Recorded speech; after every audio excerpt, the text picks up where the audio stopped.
The Silly Goose Gang Podcast. So Megan, thank you very much for joining us tonight. It's been a little bit time sorted out, and I'm glad we managed to get you on board. Yeah, thanks for having me. Thanks for being so flexible. And sorry I canceled on you once. So we appreciate people are busy. To be fair, girls have been cancelled on me my entire life. So This is quite an unusual one because you are a little bit nervous about doing this, and it's normally us that are really nervous. So this is quite unusual for us. Yeah, super nervous actually. I'm hoping that by talking about it, it's gonna make it a little bit easier on me, but it hasn't yet. So it's fine. It's fine. So one of the things that's quite funny is I posted a picture. Ali, I didn't actually tell you this. I posted a picture from Jack Carr. So from here, and you can see I've got a circular light behind the laptop.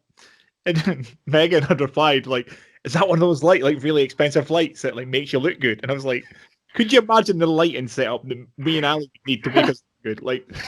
Just a light which happens to be circular. She was getting all panicky about lighting.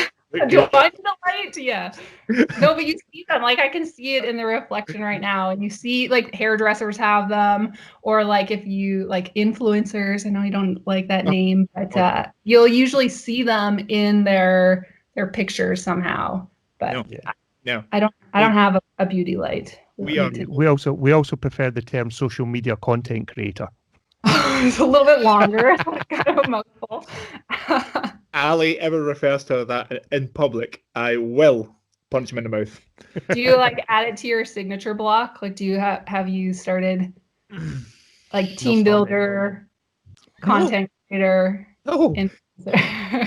Scottish moron and his mate make podcasts. That's pretty much about the size of it. Yeah. Do the people at work know that you're doing this? Is this common, or is this a hidden, in the closet hobby? Everyone at work, everyone I train at work, I tell them I do a podcast as an interesting fact. Just because it then goes, oh, what's it called? And I tell them, so hopefully a few of them will subscribe.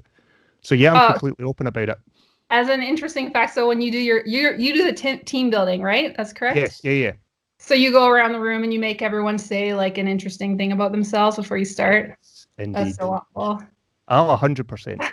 It's my favourite part of the job. Should we give them a list of the 3 questions and then come round them one at a time like creeping death? I think, and do it in a way that they know it's going to be them next, and they're going to have to introduce themselves to the group. I think we should, me and Megan should team up with you now and say, Ali, tell us something interesting about yourself. Yeah, that's not that you have a podcast. No, I know. Do my trainer chat. So hi, I'm Ali. I'm 42. I've been married to Sandra for too long. I've got 3 kids. That is genuinely my standard chat. Anyone that's listened to this that's been in my training room will agree that is my standard intro chat. So you don't have I do jiu-jitsu. I throw that in. I throw the jiu-jitsu in. Tend to throw in and this is a genuine fact, that I grew up in a castle. Oh yeah, that's quite doesn't everyone in Scotland? Yeah, we've all got I genuinely did. And the best thing is the castle's on the back of our £20 note. So okay, that's something I think you need to elaborate on a little bit. The thing is, it's really, really boring because the castle is owned, it's Brodick Castle in the Isle of Arran, and it's owned by the National Trust, which is a kind of charitable body that looks after historic buildings and stately homes and stuff. Yeah. And my grandparents were the custodians for 35 years. So when I was younger, I used to live with them for the first 5-6 years, and then used to go back every summer up until I was 16 when they retired, and spent every summer for basically my first 16 years in the castle. And the great thing was at night it was open to the public. There was gardens, and there was the great hall we used to go through with all the stags' heads on the wall and all that kind of stuff. And then at 5 o'clock it would all shut, and I would have the run of the castle, the gardens, and the adventure play park. So it was the best back garden ever. Was there haunted house stories? Yes, there was the Grey Lady, was the ghost within Brodick Castle. Does the house in Scotland have a Grey Lady? Absolutely, but she was genuinely called the Grey Lady. And the only time that I ever saw any evidence of her was I was going round with my grandpa when he used to have to do security checks at night, because I was like, he was kind of night watchman, custodian. He used to go down at back of 8 to check all the doors were shut for the night. And at the bottom of the long hallway, the long banqueting hall, there was a big portrait on the back wall, one of those ones you'd see in like a museum that was like all screwed in, and it fell off the wall. Like bang to the ground, and my grandpa just grabbed me and ran out, and he said, that was the grey lady, she doesn't want us in there. And the next morning we went back, and the picture frame was still screwed in the wall, and the glass was still on the front of it, but the picture was on the ground. That's crazy. Nope. Yep. You don't believe it? No, Liar. no. I like paranormal stuff freaks me the fuck out so badly. Because my grand's house was haunted when we were like properly haunted. So yeah, that stuff freaks me out. Like, So wait, that and snakes. Yeah, that and snakes. Yeah, I don't like that and snakes. So if there was like a ghost snake, I would beat Usain Bolt over 100 meters. But yeah, no, I don't like. Have you ever walked into a room and like there's a noticeable change in temperature, but not like weird? Something's wrong here. Like, have you ever been to Mary King's Close, Chris? No. So Mary King's Close, just for Megan, is the place in Edinburgh, which was where they had. It was like where all the poor lived, and they used to put all the plague victims in there and keep them away from the well-to-dos. And they just used to like seal it and shut until people basically passed away. And you can go down there and visit now. And there's a room called the Corn Doll Room. And Chris knows this story. I've told it a couple of times. But there's a little corn doll that's been left from the 1700s by a wee girl who was put down there because she had the plague. And she used to have this, were her only toy, and she left it. It was left when she passed away. And the guide that was taking us round was saying, this is the room, when we go through this threshold, this is where if people are sensitive or have any kind of those experiences, this is where people feel like a really strong presence as you go in this room. Yeah. And it's quite it's like a 4.5 foot doorway to get in. So you kind of have to duck and go under. And the guy said, so if you'd all like to go in now, and there was a person down with us on the tour, and they were partially sighted, so they had their guide dog. And the woman said to the guide dog, walk on. And the guide dog sat down. And everyone was just like, nope, we'll go back that way. Just nope. No. Yeah. No, that's something I don't like doing any of that. When people used to play with what do you call the boards called? Ouija boards. Yeah, I don't like any of that stuff. That freaks me out so bad. I just don't touch that at all. That really is. Don't touch. Can't control, right? Yeah. I don't think I have any experiences like that, but yeah, I don't think I'm looking for them either. So. No. Yeah, it's pretty weird. But yeah, when this is quite a funny. I don't think I've ever told Ali this either. So, in my grand's house, which is just down the road from where I stay now, it was a big old house, and it was always haunted. But like everybody knew it was haunted. So my gran was one of those people who made her beds, but they were perfectly flat. And then you would go up 10 minutes later, and somebody had been sitting on them, but there's nobody else in the house. So my gran used to shout at the ghost because it was in toilets. She used to flush in her own. Like my mum lost a ring, and like it just appeared 2 years later, like on the staircase, like impossibly. And like I say, you would go into places and it would just like a cold. This is weird. So they sold on, and then somebody else sold on, and like 2 Americans had bought the house. And the woman had went crazy, as the story goes. She ended up getting checked into like a mental institution, and it turned out that the people who owned the house during like the 1940s and like wartime were Americans. A pilot, I believe, who was based at like Lucas or something like that. And she had like miscarried a baby. So the American woman was seeing a baby in the house and completely lost her shit.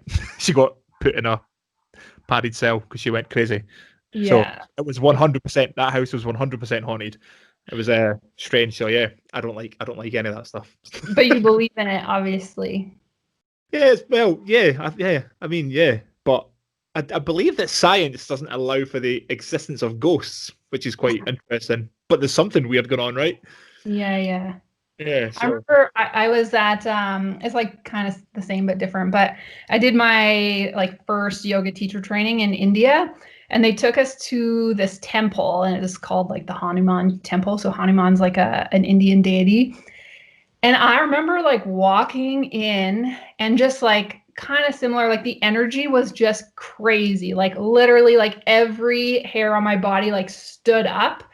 And it was just like a distinct difference in like the energy when you walk in. Like it's so hard to describe unless you experience it. But it was just like an overwhelming of the senses where it's just like something is just different in the space. So I don't know. Yeah. Whether or not science proves it, like Yeah. I think once you experience it, it's hard to not believe. So you went to India to learn yoga. I did, yeah. Nice segue. Do you see that? Better, that's quite smooth. Yeah, I did. I think I went 9 or 10 years ago now. So, Why? yeah. What was the reason to go to India? Honestly, I had just started doing yoga, and in my mind, it just like seemed more legitimate. I was like, well, if you're gonna go learn, like, why not go to the place where really it was founded? And like if you in applying for jobs or just having on your resume, oh, like I did a yoga teacher training in India, or like I did a yoga teacher training in like Toronto, which is just like a large city in Canada. I just think there's something like more eye-catching about it. So I did my first one there. So just there for a month. But have either of you been? To India? Yeah. No. No. It's like really. I was in the very southern province, so it's called Kerala. Yeah, it's like it's just a crazy experience. Like when I say overwhelming of the senses, like that's kind of how I describe my experience in India. Like lots of colors, lots of smells, lots of sounds, and it's just like always coming at you all at once.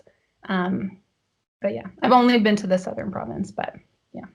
Yeah, it's I met well my dad's dad. They lived in Bolton, Northern England, and there was so many Indian families used to look after him when my gran wasn't well. So they used to come down and make them food all the time. Just loved. They were so nice.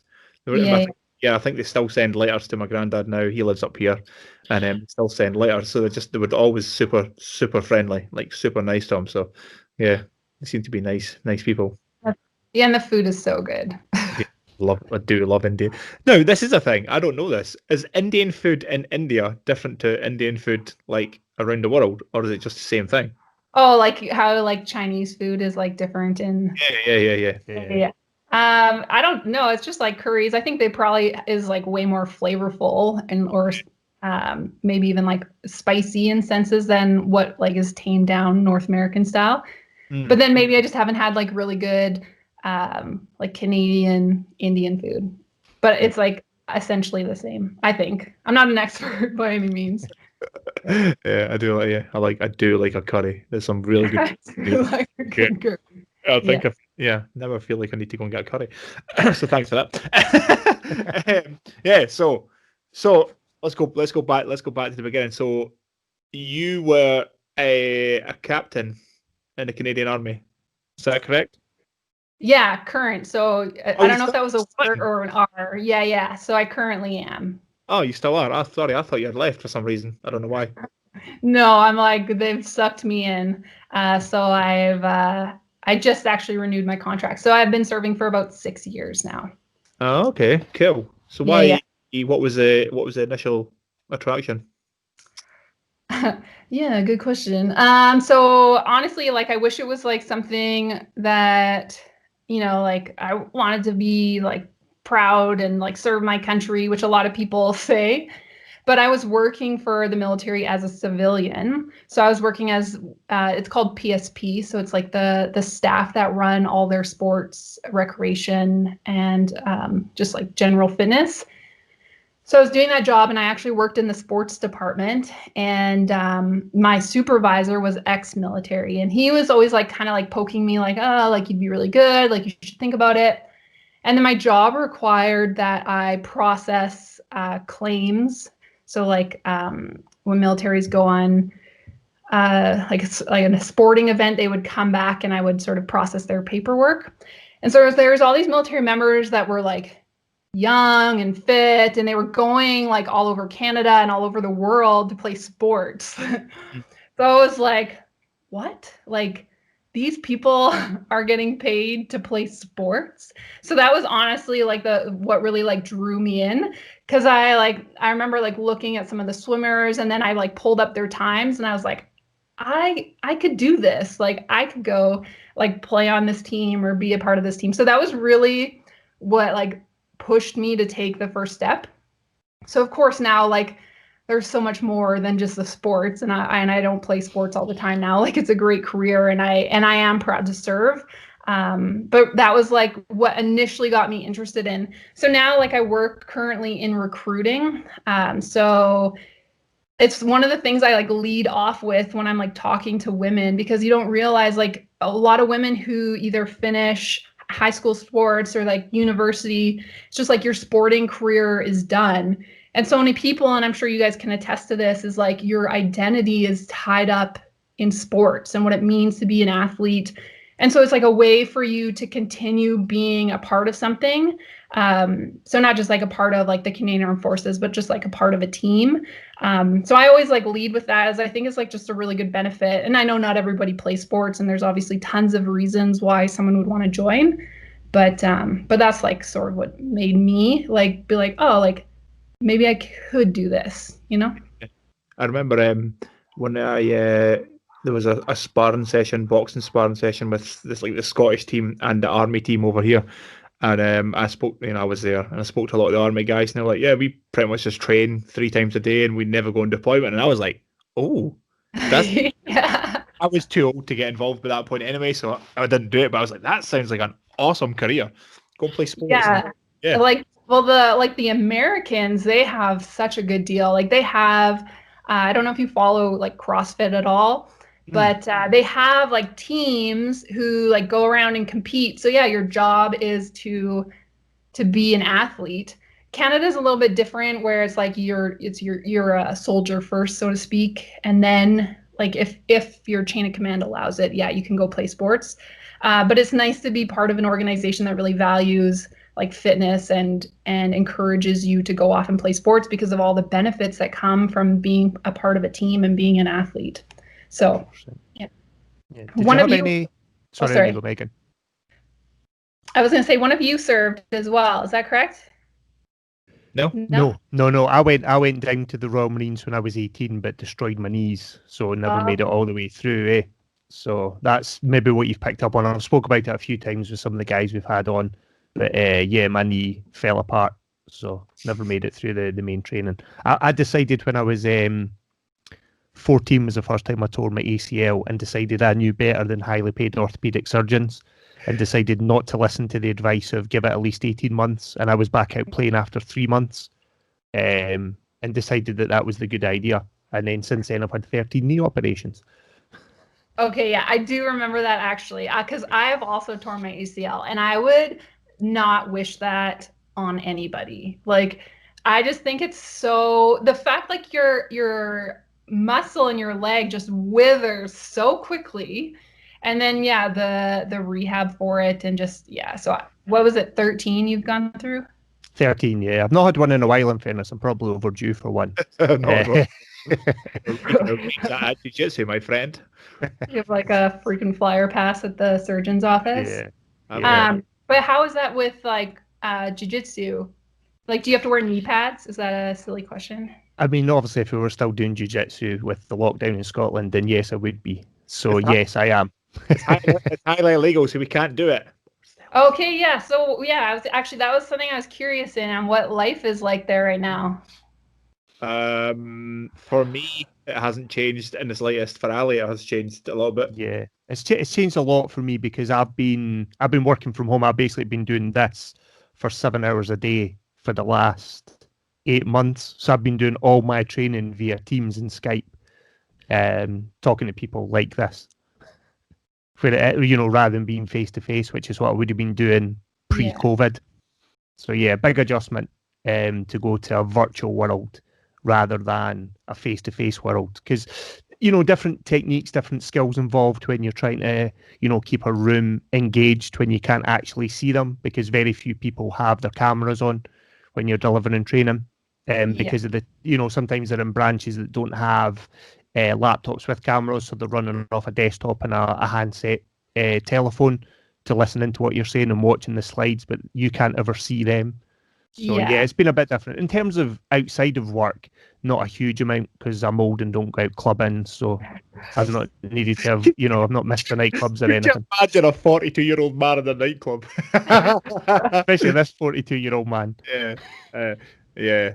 With your wrestling singlet on. Aye. So, Dancing in the back street. Are gyms open at all? Like, could you go and maybe not like an MMA gym, but like, could you go to like a Globo gym, have a mask on, and like get on the treadmill or stepper or whatever? Yes. Yeah, you can do individual training. You just can't do any kind of group work or any kind of contact sport. Okay. Yeah. And what happens if like a gym doesn't follow those rules? Yeah, well, that's what's been happening. So there was a guy down it was Liverpool, wasn't it, Chris, that decided they would ignore the rule, and he got arrested and got a £10,000 fine. And I just saw another one today that a woman owns a tea shop at a cafe, and she refused to close, and she's just been arrested and charged £1,500 at the moment for refusing to comply to the rule. Yeah, it's crazy, but yeah, I'm lucky. I built I think, when was it? Like May time? May, June, yeah. Yeah, there was like an announcement that gyms would not be open until like October at the earliest, and I like went, fuck that. So I had a little summer house that I did use. I extended it and got like a squat rack, and I was lucky enough to get a treadmill and a rowing machine and some kettlebells and stuff. So I've been super lucky. I've just literally nothing's changed for me in the slightest. Those are some pretty serious fines, though. Like, we have a gym, it's an MMA gym, and I only like really follow it because of my sister, but I believe like the first lockdown, he just like kept open, and he was like very vocal about it. Like, he went on the news and basically was like going against what the government was saying. And then we've just entered into our second like lockdown in this area. And I think what he's done this time is he has put like open mat. So it's not classes, so you can go and like roll or whatever. But like, so it's just like his way of skirting the system. But I don't think they've like thrown any like fines or anything like that on people. Like, that's pretty serious. Our friend and one of, I think our first guest actually, Andy Smith, he owns an incredible gym in Edinburgh, like the best gym in Scotland actually, and he's been one of the guys who's been really fighting it the entire way to try and keep it open, like how important it is for a lot of people's mental health, physical health. Like, he's been really fighting it hard and then doing a really, really good job. Yeah, I mean, yeah, it's crazy. The fines, I mean, the one in Liverpool, like, armed police turned up to shut him down. Like, armed police turned up to shut this guy's gym down. Like, this is a little bit overkill.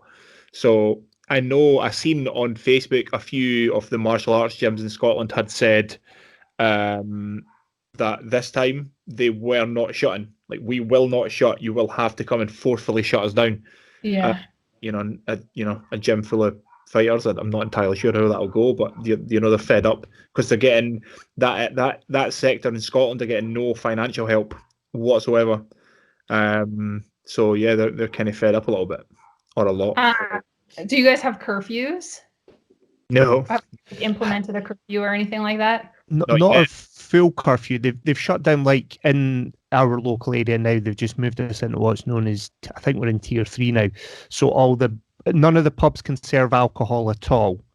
And any pubs or restaurants that stay open can serve food, but only until 5 p.m. And then they must be shut by 6 p.m. No exceptions. So it's like last orders at 5 o'clock, 6 p.m. everything's shut. So it's not a curfew, but it's almost a curfew by proxy because there's nowhere to go after 6 o'clock. Yeah, but you can still like walk around the streets like whatever time you want. Like, it's not, Yeah. But I suppose that's a curfew, right? Yeah. But it's the whole thing's crazy, but out of it we have this podcast, and we can talk to fine people like yourself. So maybe just one more question. So are you noticing that like businesses are shutting down, or like what's the like the economic situation there? I know people probably are like going to be like, this is the most boring podcast ever, but I think it's like, I'm just like curious as to like how it's different over there from how it is here. Yeah, so businesses have shut, and there will be more if they're not allowed to start trading. So like I own 2 businesses now, but we've been like really lucky. Some other people are not so lucky. But yeah, there will be people go out of business, like undoubtedly. There has been, and there will continue to be. Yeah. And then there's like those there's a crazy rule that at kids soft play areas. Do you guys familiar what I mean by that, Megan? Like kids soft play areas where young infant kids can go and play about. It's all soft slides and foam pits and ball pools. Okay, so they're not allowed to open. They've been shut since basically the last week in March. But adult trampoline parks, indoor trampoline parks, are allowed to be open. So we've got a situation just up the road from us where on either side of the road, so on one side of the road, there's a kids' soft play area. They're closed, no financial support. Literally across the road, like a 2-lane road, the trampoline park is open and can take kids from the age of 4. But the 4-year-old kids cannot cross the road and play in the soft play designed solely for kids because the trampoline parks are classed as rough play, and that wasn't included within the area that needed to be shut. Oh, wow.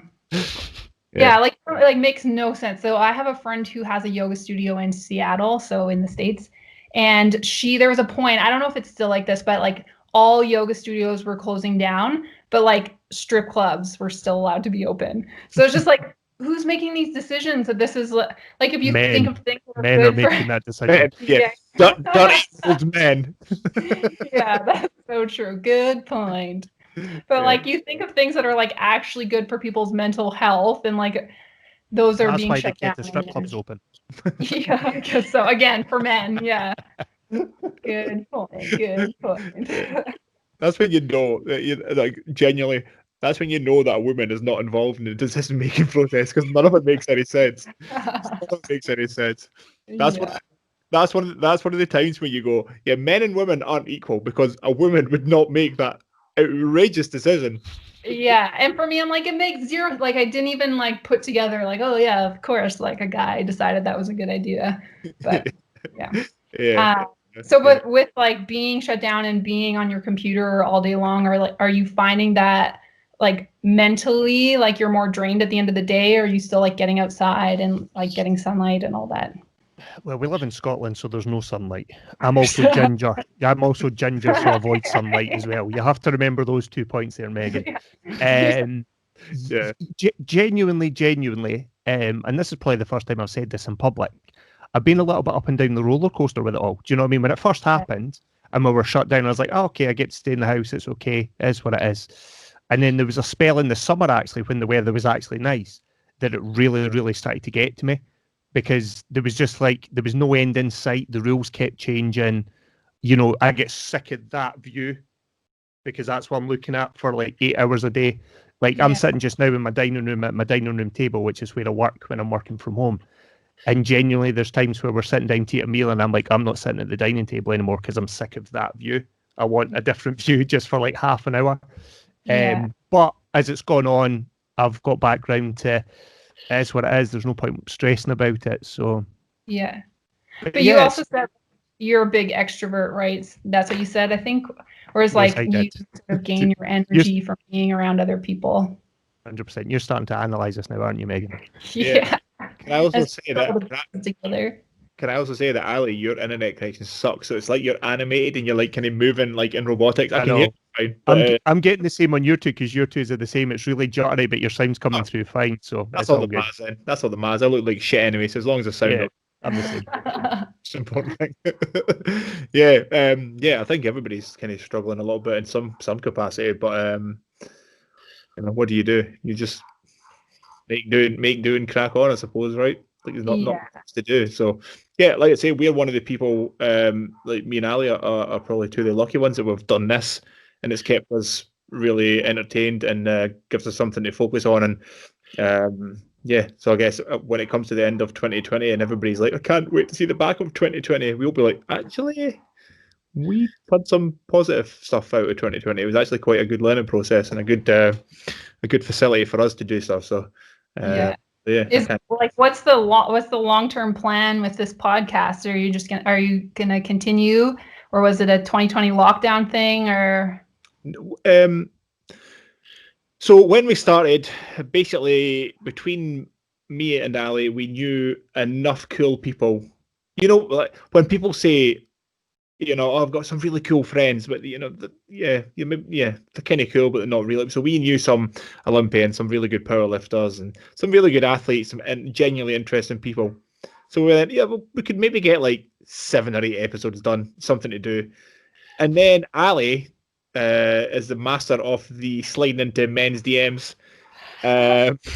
He started to like, I've got this guy, like I've got this guy and this guy, and there's like an FBI agent and then a Navy SEAL and like some, a Bigfoot guy and then all sorts of crazy people, and it just kind of took off. So then we used to laugh, and I remember this. I remember the exact point where we used to get off the call to some people and laugh like, this is hilarious. Why is people speaking to us? And then it was kind of like, okay, at some point we're actually going to have to start taking this a little bit more seriously, because it's now becoming a thing. And we kind of did, we bought some mics and some better stuff to make it sound better. So as what we said was, as long as we are having fun and people want to come and speak to us, we'll just keep doing it. Yeah. If it stops becoming fun and that nobody wants to speak to us, interestingly, and I know Ali, one of Ali's friends, or a couple of Ali's friends, have actually asked this, like, why is it mostly like North Americans that have been on the podcast? And it's basically because you always say yes, whereas Scottish people are like, no, not really that bothered. Nobody wants to come on. Do you think it's like a modesty thing where like people from Scotland are less likely to want to talk about themselves, where people from like the States are like, ask me questions about myself? This could be a little bit controversial, and I'll say it so Ali doesn't get into trouble. I think there's a real thing in Scotland where people are not always super keen to see you do things that are awesome. So that's really interesting, because like I've heard the same thing about England. I don't know. So maybe it's like a cultural thing. I don't know. So a lot of people will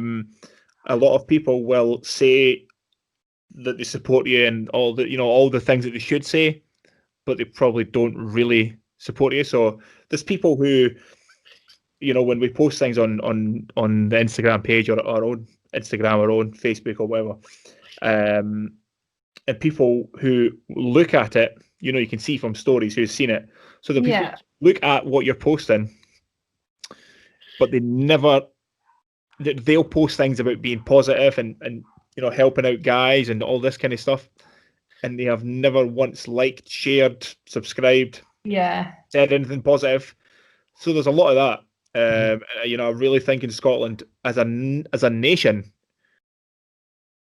there's not the same as in North America, where people will genuinely try and help you, and try and help. And I'm sure that doesn't happen everywhere, but I feel like there's not a lot of people who want to really see you succeed. Yeah. I can see that. And I'm sure like I can hear people, because whenever, and Ali, maybe you can attest to this, when you're doing like group workshops and you give an example like that and someone's like, excuse me, I have a cousin who, and obviously like there's always an exception to the rule, but generally speaking. Absolutely. But why do you think that is? Like what's the root of that? No, Ali's better at Scottish history than I am. I would say it's because we're tribal. Yeah. And I think it goes back to the clan mentality where, we don't like the guys in that valley or that glen because those guys are fucking assholes and they stole my sheep. I genuinely think it goes back to that. Campbells still hate McDonald's. McDonald's still hate Campbell's because of the Glencoe massacre, and that was 350 odd years ago. But we all love McDougalls. But yeah, no, genuinely, I think that's what it is, and I don't think we've gotten past that stage yet. Where this is such a now I don't really comment on people's on posts I don't think I told Ali this either. So there was a thing on Facebook, and it's a guy from Perth, Simon Howie the Butchers. Okay, this is a funny story. So there's a guy, Simon Howie the Butcher in Perth. He owns so many companies now. Super, pretty wealthy guy. And there was a post from a newspaper on Facebook saying he had bought back a company that he'd sold in 2008. He sold the company for 25 million, and he was buying it back in this year. And I was reading comments. I went, I'm going to read the comments just to see what they are. So I went on and read the comments, and it was just full of people just going, "Aye, his fucking sausages are shite. I don't want to use it." And I'm just like, "This is amazing." And so there was one guy, and so I went onto his page and like looked at this guy, like, who is this guy? So then I had to reply to him. I never reply to these things. I was like, this guy's buying and selling multi-million-pound companies, and you're calling his sausages terrible. Like, there's levels to this thing, right? Like you're sitting in the house going, your sausages are crap. And living in your mom's basement. Yeah, 100%. Do you know what I mean? It was just so stupid. It's one of those things where I had to comment on it. Like, man, you're such an asshole. I'm really sure he's not bored, when he's driving his Bentley in his massive house. But that's I don't know if that's like a thing in Canada, but that's such a thing in Scotland. It really is. I think it's like pretty pervasive everywhere. Yeah, it's so much easier, especially with the internet, the ability to,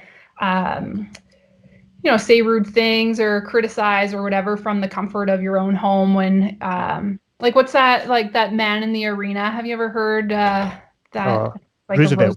Yeah. It's like, it's just like. I think it's important to only take feedback or even like criticism to an extent of people who are actually in the arena, like doing the work themselves, because otherwise, like, who are you to be saying these negative things? I don't know. Yeah, I'm a big, so yeah, I slag Ali off constantly, but other than that, I'm generally a fan and positive, a real positive attitude and I love the saying, like, rising tide lifts all ships. And just because somebody's doing well, it doesn't mean you have to do bad. It means let's lift everybody. And that's one of the things that infuriated me with Scottish sport mentality was it didn't matter, if Scotland were playing in the Rugby World Cup or the Football World Cup, and it was like, if Scotland got beat, it didn't matter as long as England didn't win. And that mentality was infuriating to me. I was like, I don't care if England win or lose. I want Scotland to win. But it didn't matter Scotland. As long as they don't win, we can lose because then we can laugh at them.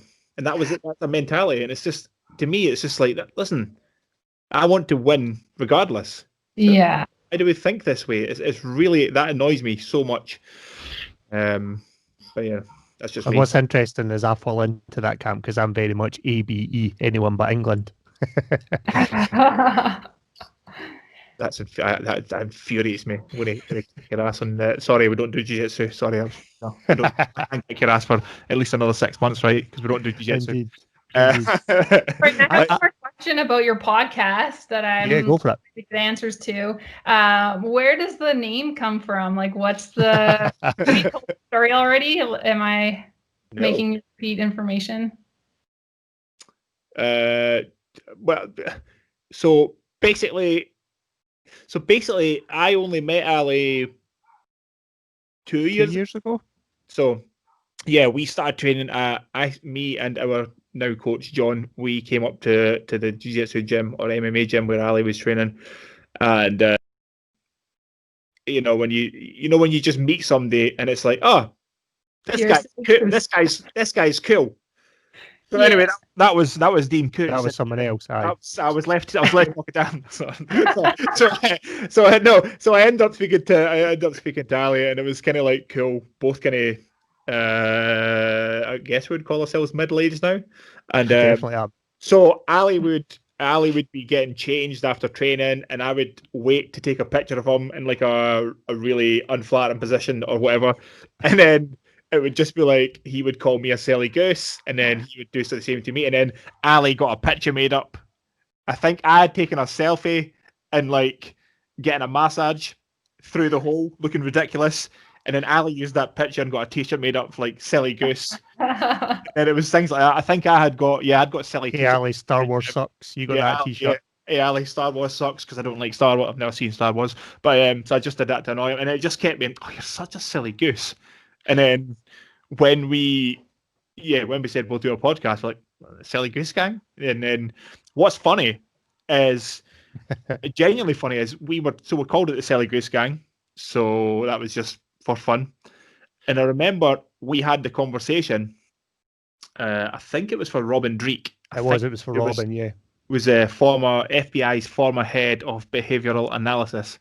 And we had and genuinely having a little panic saying, like, I think we should change the name of the podcast. Like, this guy is FBI, and we Silly Goose Gang. What the like?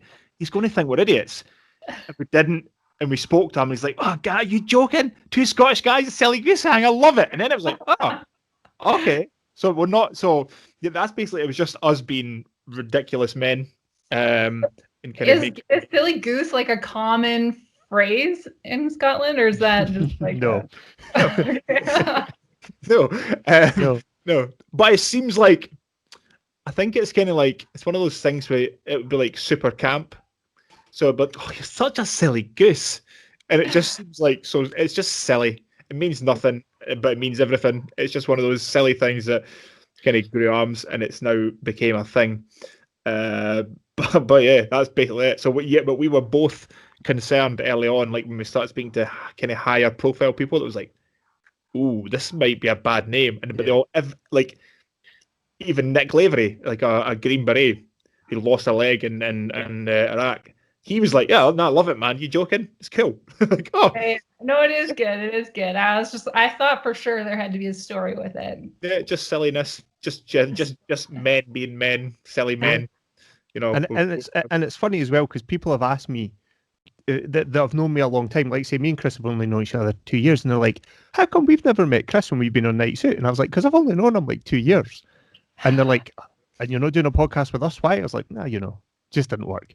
Some things just work in terms of who you do. So, like, I couldn't do this with probably anybody else. It just wouldn't work. You know, probably. Did we just become best friends? Yeah. Yeah. It's one of those things. You know, I probably couldn't do this with anybody else. It probably wouldn't work in terms of how Ali's very laid back and I'm very laid back, and it probably wouldn't work with anybody else. So it's just kind of works, and it's one of those things where we've never had a disagreement about anything. Ali will say, you know, yeah, I'm speaking to this girl, Megan McDougall. Can we speak to her? Yep. You're like, who's that bitch? I genuinely say the only people. Now, this is a true story. The only people that I've said absolutely fucking not is people who handle snakes. I know. I've been trying to get 2 herpetologists on. One of them I really, really want to get on. Well, 2 of them. Dingo Dinkelman, who posts the most incredible pictures. He's got pet gaboon vipers. He's got 2 mambas. So where does is the fear like rational? Like, have you been attacked by a snake, or have you?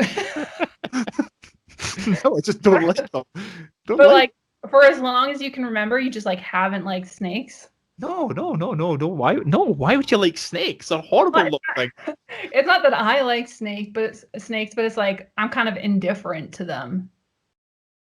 No, I just don't you have like a visceral reaction when it's brought up, right? Like you just like cringed with your body language.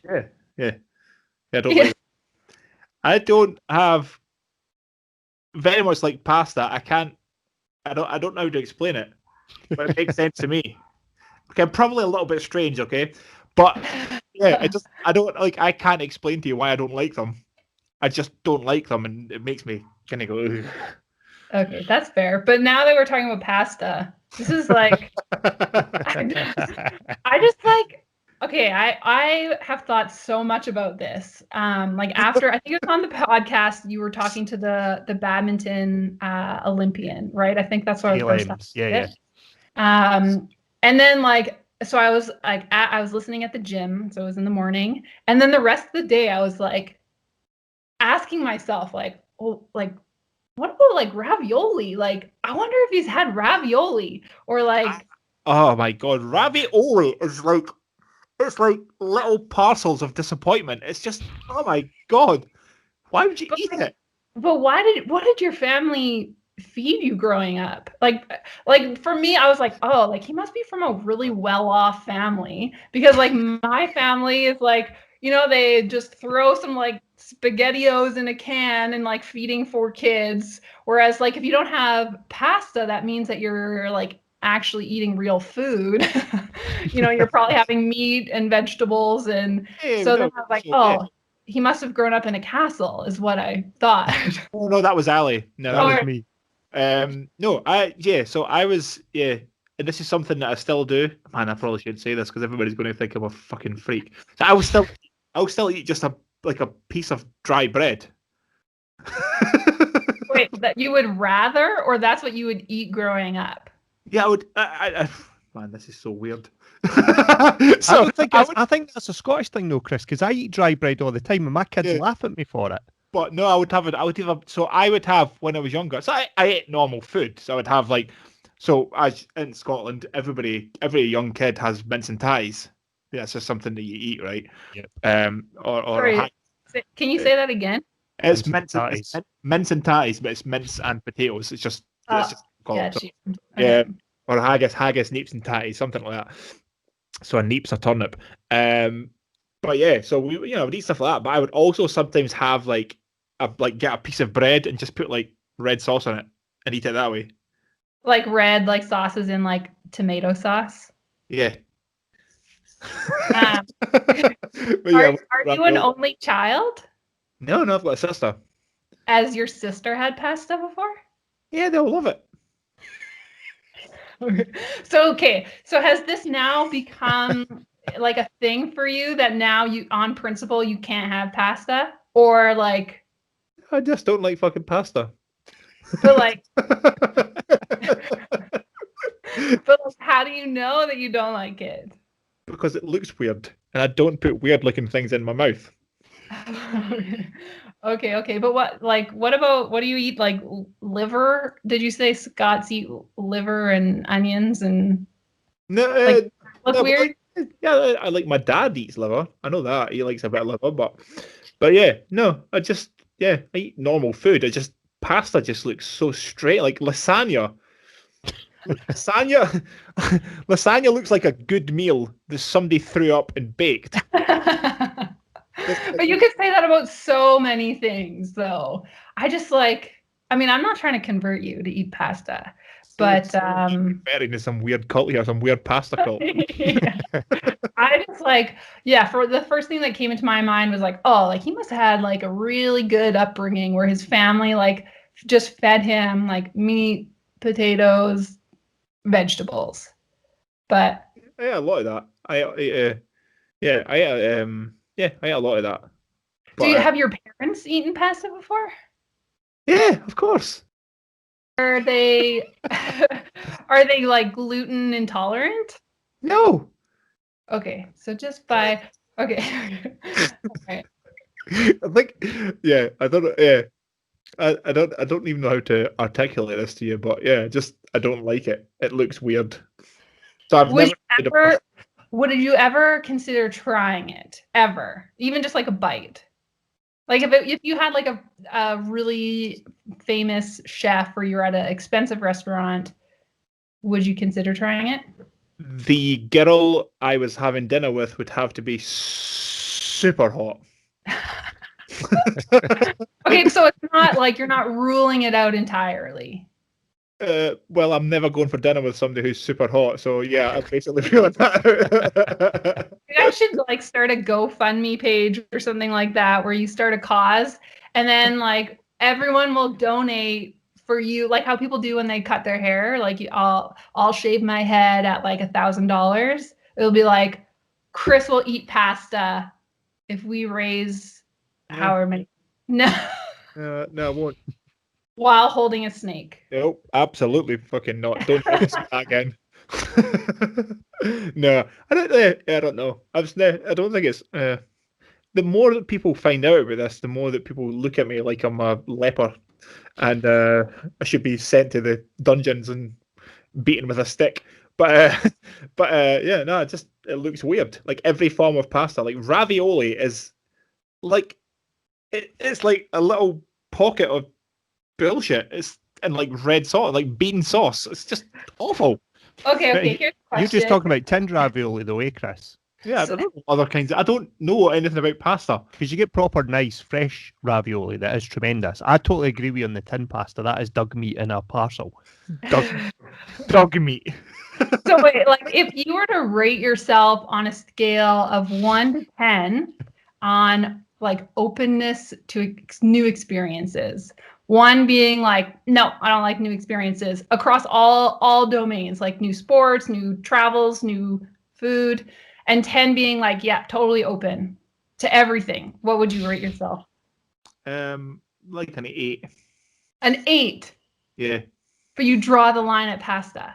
That's where the line. That's a line in the sand. I love the incredulity Okay, in Megan's voice there. Like 8. She made in the subtext that was you're fucking joking and 8. So wait, yeah. Okay, did I explain the scale? Like 10 being really, really open. Yeah, I do pretty much. Yeah, I've tried so many different things. Like constantly trying different things. Constantly trying different ways to make myself uncomfortable and learn new things. You're just saying that because you're last guest that I listened to on your podcast. Just kidding. Who was that? He was the one saying like when you the one where you're like, oh, I don't read books, but if you write one, I'll read it or something like that. Who was that? Was that Ben Aldridge? Ben Aldridge, yeah, Ben Aldridge. Yeah. Okay, so can I just touch on this one more time? I know you guys say we had to talk for an hour and that's it, but I just need to know. Okay, so you've rated yourself 8 out of 10 on openness. For openness, nothing else, just for openness.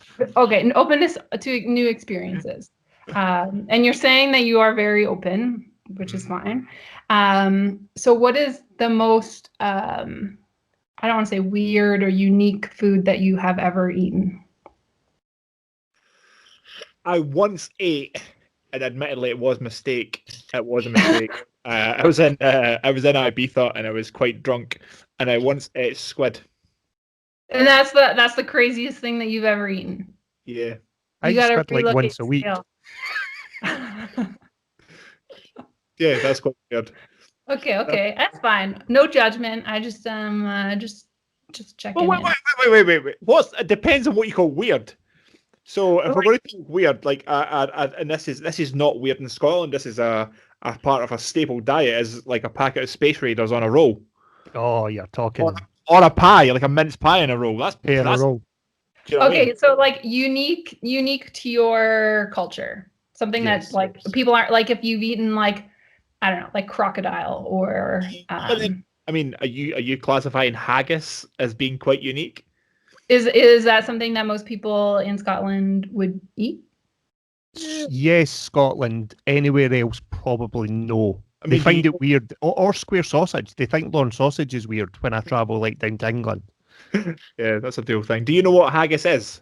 No, I don't. I've heard of it, obviously, but I've never taken the next step to like actually learn what it is. But it just so happens that you're speaking to 2 of Scotland's foremost haggis hunters. We go out hunting haggis on a regular basis. That's not a real thing. I was like, I didn't think haggis was a meat. Is it? No, it's not an animal anyway. No, okay. It's like so it's like sheep intestines, right? Sheep's pluck is what it's known as. So it's like the heart, the liver, the kidneys, a little bit of intestine, oatmeal, pepper, spices, bound up in a traditional sheep stomach and then boiled. So probably like really good for you, actually. Yeah. All that, and it's tremendous. I don't know if I can get on board with that just yet, but like healthy, I could see organ meat's really good for you. So yeah. Maybe that's what has something to do with all of the typical Scottish physiques. Like you guys are all like quite big, you know what I mean? Not big, like, but like stature wise, it seems like you have a larger stature. I don't think so. Oh, is that just a stereotype on? Yeah, I don't think so. I think not like a lot of the Scandinavians are kind of big people. I don't think the Scots are big people. Generally, what you'll find is like in rugby, Scotland have usually got one of like the lightest teams, the smallest teams. Like guys are physically small. Also, Tom Stoltman became second yesterday in World's Strongest Man. He's a giant human being. But no, we're generally not that big. No, I'd say if anything, Scotland's got a history of like crazy wee men. You know, like the 5'6" psychopaths. Yeah, we have a history more of that, like the Begbie types. Yeah. Really? That's so funny. Like when I'm sure, I don't know how often you talk about this with people that you talk to on the podcast, but I would imagine most people think like Highland Games type athlete when they think of like beard, like red beard, like Highland Games athlete. Just like when people think of Canada, they probably think of like, I don't know, some kind of lumberjack type person. I don't know if that's. Yeah, but then if you go back and look at, there is some big guys who compete in the Highland Games, but if you go back and look at it historically, they weren't actually big men. And I think that, historically, the legend grows. As the legend grows through time, their stature becomes bigger. Where people start to become like giants, but they really weren't. Like just. Yeah, I mean, I guess some of the Highlanders are kind of bigger men, but they're not. For instance, I could tell you this for a fact that having boxed at 91 kilograms in Scotland, that was so hard to get fights because there really wasn't a lot of big guys. There was a few in Scotland. Oh, that's interesting. There wasn't a lot of big guys, whereas like 64, 69 kilograms was absolutely packed because there was so many people at that kind of weight division. So there wasn't a lot of big guys. Obviously there is, but Not really. It's like ruined everybody's stereotype on Scottish. I'm sorry. Everything in Braveheart is 100% legit. Even the airplane going overhead and the famous speech that was legit as well. But that's not really. I think it's something that grows with like people think of like like you're saying Highland Games and Highlanders are massive men in kilts and they're all bearded and marching into battle and all that. But it's not. No. I think Scots Porridge Scots Porridge Oats has got a lot to say for that because that was like their advertising slogan for years was the big Highland Games athlete in the kilt and the big chest and the big arms. Yeah, but most Scots are wee psychopaths more than big tall broad guys. If you think about it in Scotland, like in terms of like jiu-jitsu, Ali, you know this. I'll be one of the bigger people in Scotland for jiu-jitsu, and I'm not massive. I'm like 6 foot and probably like 100 kilos just now. And I'm kind of one of the bigger people in jiu-jitsu. There is obviously big people, but there's not a lot of people my size. Does that work to your advantage? I don't care. I'll just fight anybody. Yeah. So you can say that because he's one of the big guys. Yeah. But I don't know. This probably brings us full circle with the pasta thing and all that. I don't really think about anything. I just do it. Just do it, and if I'm bigger or smaller or faster or slower or whatever it is, just do it. I don't think about any of that stuff. I don't have time to think about anything. I just do things. And if it works, it works. If it doesn't, it doesn't. Yeah. And then Ali, you're the more like introspective one. Is that? At times, yes. I've changed as I've gotten older. Like 21-year-old me was very much not introspective. I was very much. I'm surprised I made it to like 22 years old. Like genuinely. Like when I think back to some of the stuff I did when I was like 19, 20, 21, I'm surprised I made it to 22, 23. And then at 24, I became a dad and had to kind of just slow down because otherwise, you've got other responsibilities. You can't just be a 21-year-old idiot anymore. So over time, yes, I have become more introspective, but 19 to 21-year-old Ali probably, I know for a fact definitely was not because of some of the situations and things I did when I was that age.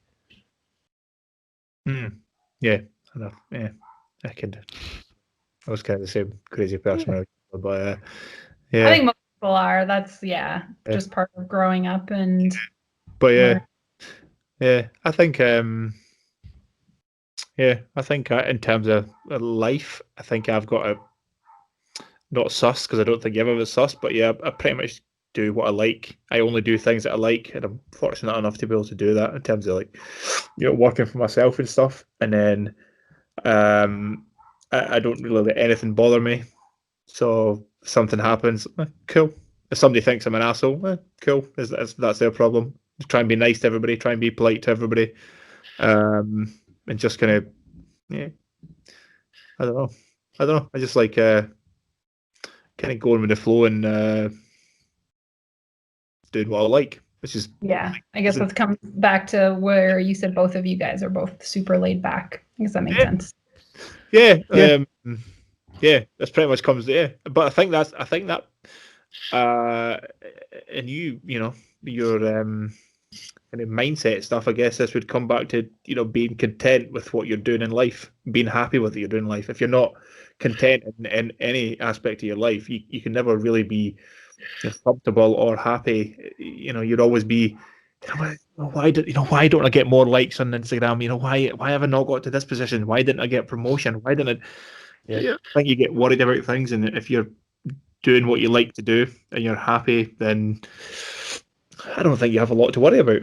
No, I won't name names, but I saw one of the young girls, and I say young, she was like 21, 22 in the contact centre where I work. And I noticed she'd stopped posting on her Instagram as much. She used to post a little bit thirst trap photos on a Friday and a Saturday of her not wearing very much. And I just kind of said to her in passing, "Oh, have you got a boyfriend? Like, you're not posting as much now." And she actually said, "I deleted most of my photos because they stopped getting as many likes." She says, "I would post one on Friday night and it got like 4,000 likes. I would post one on Saturday, only got 1,800. So I'd be like, what's wrong with that Saturday picture? So I'd just delete them both so no one could compare them." And I was like, shit, that's sad as fuck. Like, genuinely, I was like, that's what you're. But again, you can look at it with hindsight as me as a 42-year-old man and go, wow, but had I been 21 years old with that social media, you don't know how you would react to it. Do you know what I mean? And that's weird because I've got two teenage boys, but I'll have an 11-year-old daughter. And I do think, what kind of world is she going to grow? Do you know what I mean? Where it is all based on social media, it is all based on TikTok. I know we've joked about being social media content creators and influencers. Don't say that. but they have more influence over the kids than when we grew up. We and I presume you'd have been the same over in Canada, Megan. You would have probably only been able to watch the TV on a Saturday morning when the cartoons were on, maybe a couple of hours after school on a weekday, and the rest of the time you were either bored or you would find something to do with your friends. Yeah. Whereas now, my daughter, and she was one of the last ones in her class at 10 years old to get an iPhone. And we kind of did it through pressure because everyone, and we knew there was Cassandra, and my wife Sandra was talking to, the mums, and they're like, oh yeah, she's had a phone since she was 5. She's had an iPad and blah, blah, blah. And you feel like you don't want your daughter to miss out, but you're also aware, it exposes them to stuff that we were never exposed to at 11 years old. Do you know what I mean? Does she have, or do any of your kids have social media accounts on their phones, or you just allow them to have the phone itself? Well, my boys are older. My boys are 17 and 18, so they've all got social media, so they have what they have.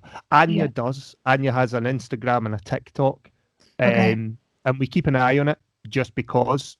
That's right, yeah, because she followed me, and I was like, "Who is this person following me?" I was like, "Oh."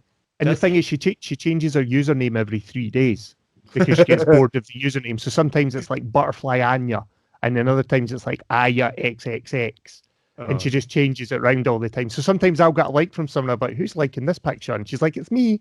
It's me. So she does have social media, and she's exposed to it, but it's trying to keep an eye on the background of it all. Do you remember the time when you had MSN Messenger and you would like put song lyrics as your name? Yes. Yes. What a time to be alive. I saw it was like someone posted a tweet or something, and it was some like young millennial saying, we should all be able to play our own favorite song when somebody comes to our like Facebook page. And like the response was like, oh my gosh, we've come full circle, like all the way back to MySpace, if you were ever part of that. Sorry. Sorry, I was going to say, just because you're Canadian, I have to say that I absolutely adored Arcade Fire. They're my favourite band in the entire world. Oh, here's a fun fact for you. If you know Win Butler, I'm going to lose my shit. No, I went to the yoga training I went to in India was the violinist Sarah from Arcade Fire. So I seen them in Edinburgh, and it just I can't describe. I don't understand. Like sometimes I'll listen to the first album, Funerals, and I just don't understand how they're making the noise. I'm just like, I don't understand. This is unbelievable. And when I seen them in Edinburgh, they were absolutely unbelievable. So good live. And it genuinely is one of the things I went, I have to see Arcade Fire before I die, because they're just so good. Such a good band. Absolutely love them.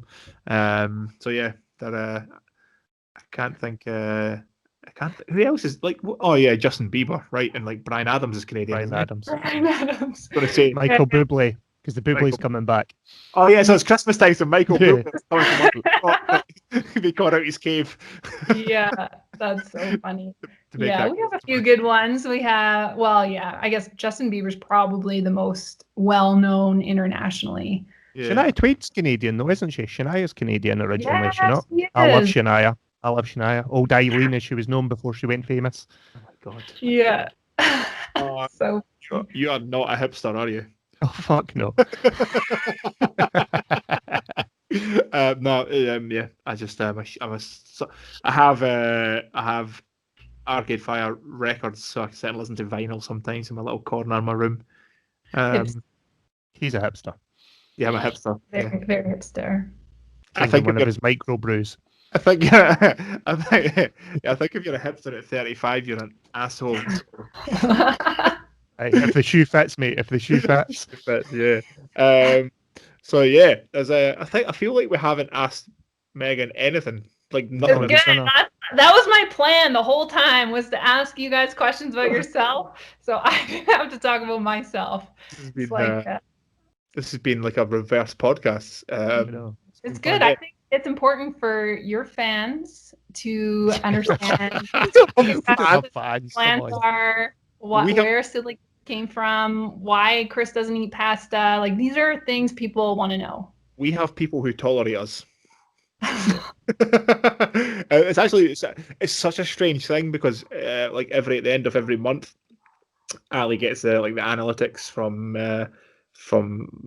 all the places where the podcast goes out to, and like there's people from like Jordan and like Saudi Arabia, and like, who's listening? I wish we could speak to these people genuinely, to what how'd you hear? Like, yeah, amazing. But yeah, it's quite it's a fun thing to do. Yeah. You meet random people, and I love speaking to random people, like, who turn out to be really cool. Yeah. You know what I mean? It'd be cool to be in Canada at some point. And go, we had Joe Struthers on. Joe Struthers is a shout out to Joe Struthers. He was in the French Foreign Legion. I think he's in Alberta. Is that right? Somewhere. I'm sure it is Alberta at the minute. Yeah. That's where I am. Oh yeah. So it'd be cool to be, if you were in that neck of the woods, to say, oh, let's go nip and see Joel, see if he can go for a pint, or hey, I wonder if Megan's there and go for a hike, or you know what I mean? It'd be super cool to just do these things. I think it's just whenever COVID stops being so pervasive in everyone's lives, like, you'll have so many contacts really across, well, mostly North America, but like, you could go travel somewhere so easily and then have sort of a little local tour guide. Yeah, like, and people have said, if they want to come, like, quite a few people want to come to Scotland, and we've said to them all, if you need some inside knowledge, or if you need certainly from me, because I have a spare room. If you want to have some place to stay, you can crash at my house for however long you want, or whatever. Just I only stay in castles, so. Stay in Just castles. kidding. Okay. Then Ali's your man. But yeah, so yeah, it's cool. It's such a cool way to speak to people and meet people. So long may it continue. Yeah, and honestly, like with podcasts, and I think you guys kind of said this before we started rolling, is like the art of conversation, I think, is really like a dying skill with, especially with the lack of interaction we have face to face. And I don't know, Ali, if you notice this with your daughter, but it's just like when I work with like younger teens, like they don't want to talk on the phone. Like they're like, don't call me, text me. And then their writing skills are even like pretty subpar. So it's just like, how often really are you sitting having a conversation with someone uninterrupted? You're not looking at your phone. You're not, I just think like, yeah, the art of conversation is so important. So it's nice that you guys get to do this, but as you probably have realized, or you will realize, is like not everybody is really able to hold a conversation anymore. No, And yeah. no, that's something. Yeah, even now, I don't know if you've done this now recently, Ali, as well as I cannot be bothered to text people now. So if they won't answer the phone, I'll leave a voice note. I can't be bothered texting. I'm nearly 36. Don't text me. Like I can't be bothered texting people. Like, phone me. Let's speak. I'm now a conversationalist, so let's have a conversation. But yeah, it's a real thing when you speak to somebody. It's true. It's true what you're saying, though, Megan, about kids and their devices. Because there's many a time, and this is going to sound terrible when I say it, but my daughter's gone out with her friends to the park, and they're all 11, 12 years old, so pre-teen, and they'll go and they'll sit in the swings, and I'll see them as I'm walking about, and then when she comes back in, I'll say, "What were you doing?" And they're like, "We're just sat in the swings watching YouTube." They're literally sat in the swings, all with their own phones, sharing YouTube videos backwards and forwards, eh? But it's what all the kids do. It's just so weird being, I think when I was 11, I was still digging holes. Yeah, totally. Do you know what I mean? Yeah. Still pretending to be Rambo and running about with toy guns and stuff. But nowadays, imagine we had a phone that we could phone people on that wasn't attached to the wall. Yeah. But she's grown up with it and thinks it's weird to not ever have her phone. Yeah. You know what I mean? It must be like, I've never smoked, but Anya will come through in the morning, and the first thing she'll look for, because I take out her bedroom at night, the first thing she'll look for is she'll be like, "Morning, like, where's my phone? Where's my phone? Where's my phone? Where's my phone?" Oh, so you take it from her at night? Yes. Oh, does that make me a bad parent? Yeah.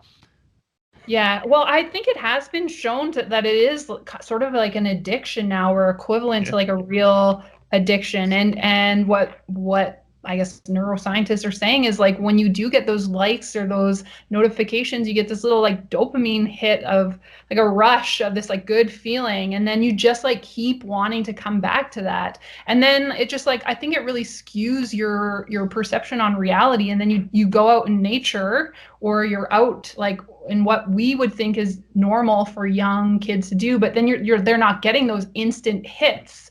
So why go out and play at the park when I can sit on my phone and get all this gratification, this instant gratification from watching a YouTube video or whatever? So and she'll often say, she'll be like, "I'm bored," and I'm like, "Good." Like, I spent most of my childhood bored. Like, it's not a bad thing. Do you know what I mean? It's not a bad thing to be bored. One of the things that my nephew asked me, he is 8, and one of the things that he asked me, and it was one of those things where I didn't answer it the way I should have at the time, was he said, "How many Instagram followers do you have?" And at the time I should have said, like, "Why does that matter?"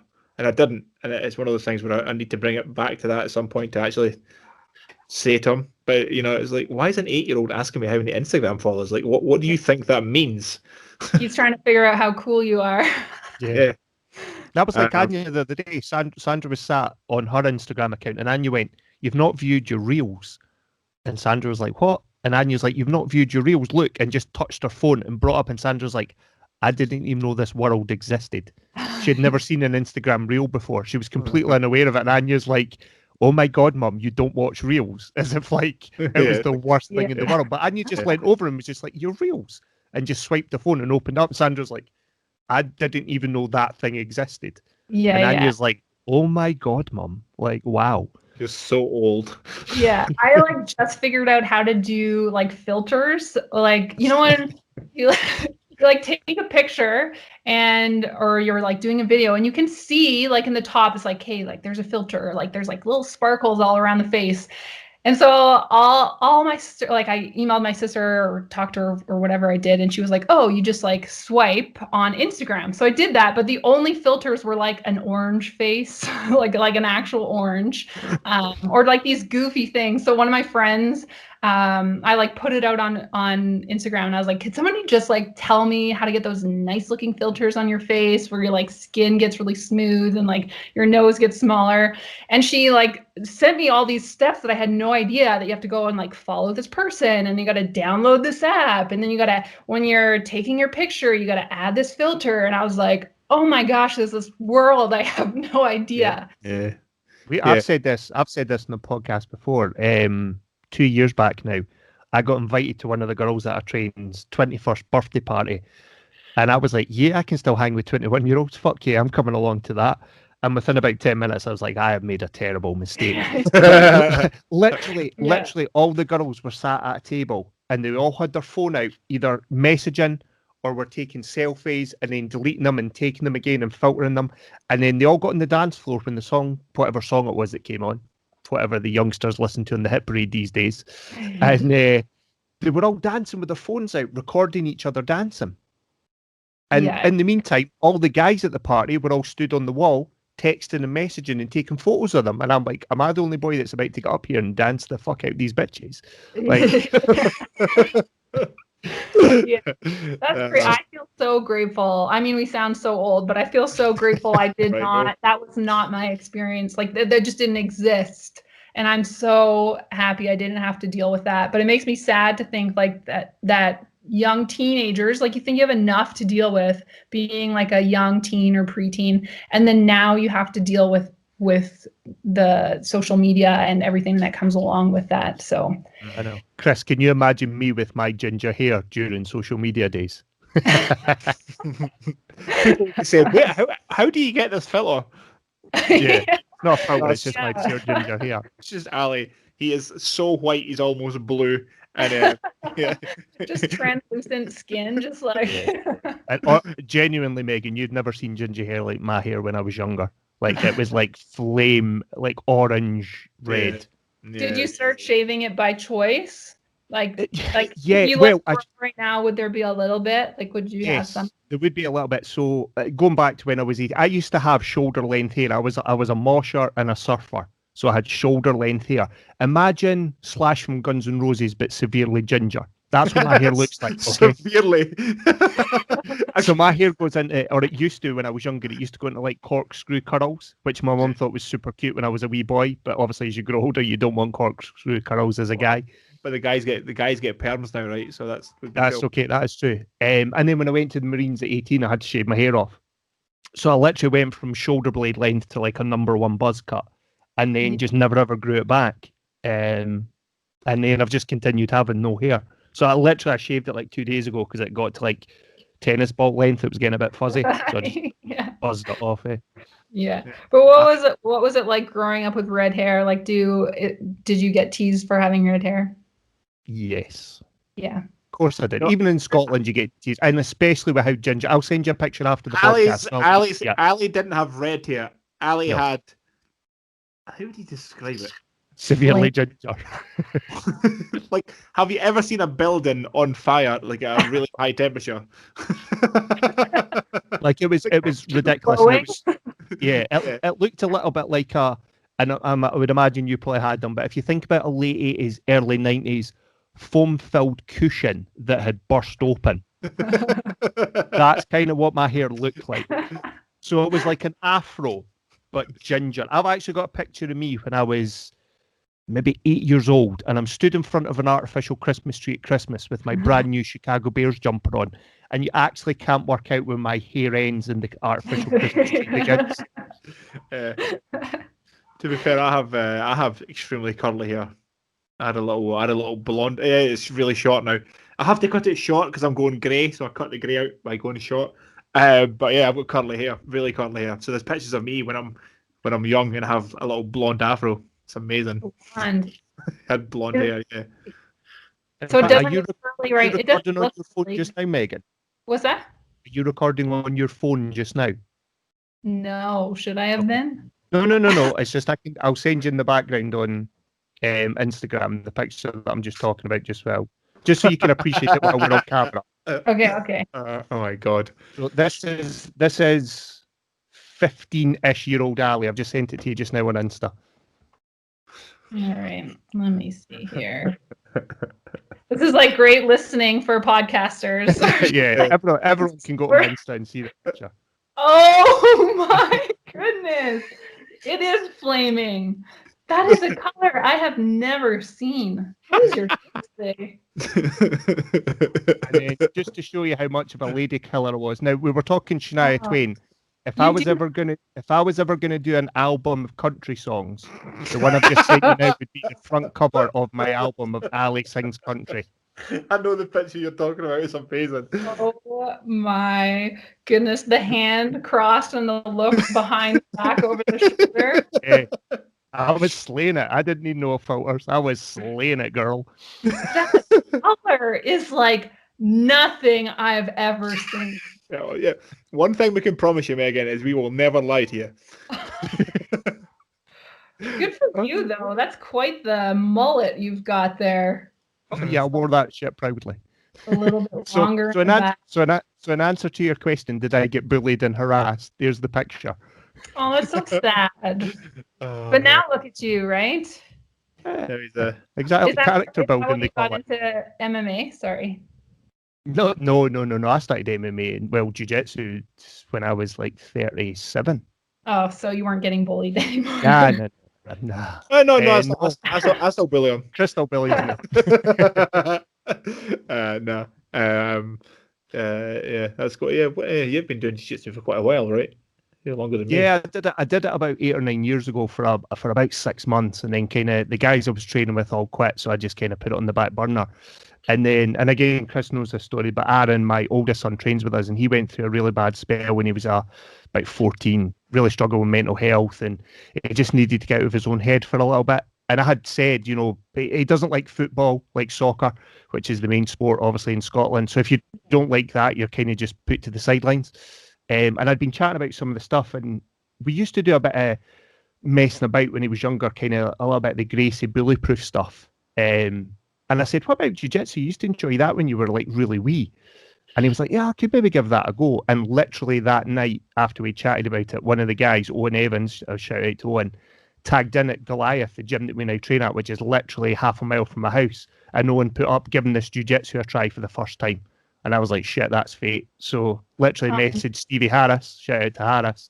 And the next week, me and Aaron went along, and we've been going ever since. 3 years down the road now. That's awesome. Does your daughter do anything like that? She flits in and out of it. She came along to they do a kids MMA class, which is just like punching pads and footwork drills, no actual contact. She did it for a couple of weeks, but she never ever really got into it. She struggles with she has dyslexia and dyspraxia, so she struggles with her coordination, and Right. she's left-handed. So when everyone else in the class was right-handed, she would struggle to adjust to Right, throw it. yeah, Do you know what I yeah. mean? Like a lead left rather than a lead right, because she's a southpaw, and she just couldn't make her brain work. So she got kind of a little bit bored and frustrated with it. So Yeah. no, she just goes on YouTube and TikTok now. She's gonna be an influencer. Oh, good. I'm glad you have that plan for her. Good. Yeah. I think chances are good. So Yeah, good for it's so good for kids. So I can't stress enough like how good like a martial art is for children, for confidence and stuff, and to learn how to. I think sport in general. Do you know what I mean? I think you need to learn to get knocked on your butt, either physically or metaphorically, and get hammered and get beat, and learn how to deal with that. And like Brandon McGaffron said right in one of our early podcasts, he says he thinks every kid should have these 4 experiences: win when you were expected to win, win when you were expected to lose when you were expected to lose, but lose when you expected to win. Oh, And that's kind of like those 4 main experiences. So you get the whole you learn to deal with it all. You've put all the work in, you've done everything right, you've rested, you Yeah. were on point, and you just got beat. You just flat out got beat by either someone better than you, or it Mhm. just wasn't your day. And you also have to learn from the days where you turn up, you haven't prepped properly, you maybe not slept, you maybe been, too many beers, and you should lose and you don't, and you win, and you learn from that as well. So I think Yeah. that has to be done for every young kid. I don't think that's a bad thing.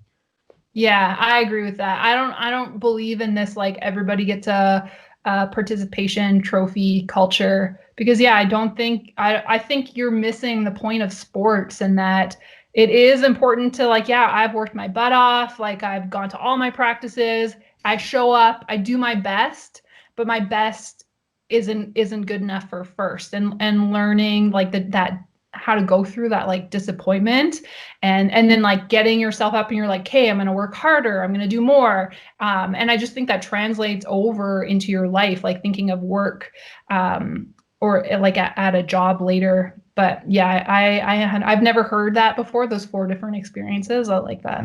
Yeah, those very good points. But yeah, I think everybody has to learn how to suck at something, and then I don't want to feel this, so let's try and figure it out. Of course, this doesn't. Sometimes it sucks, and somebody might never come back from that. But I think to build some character, right, you have to. We've all done it. I mean, we've all lost at something.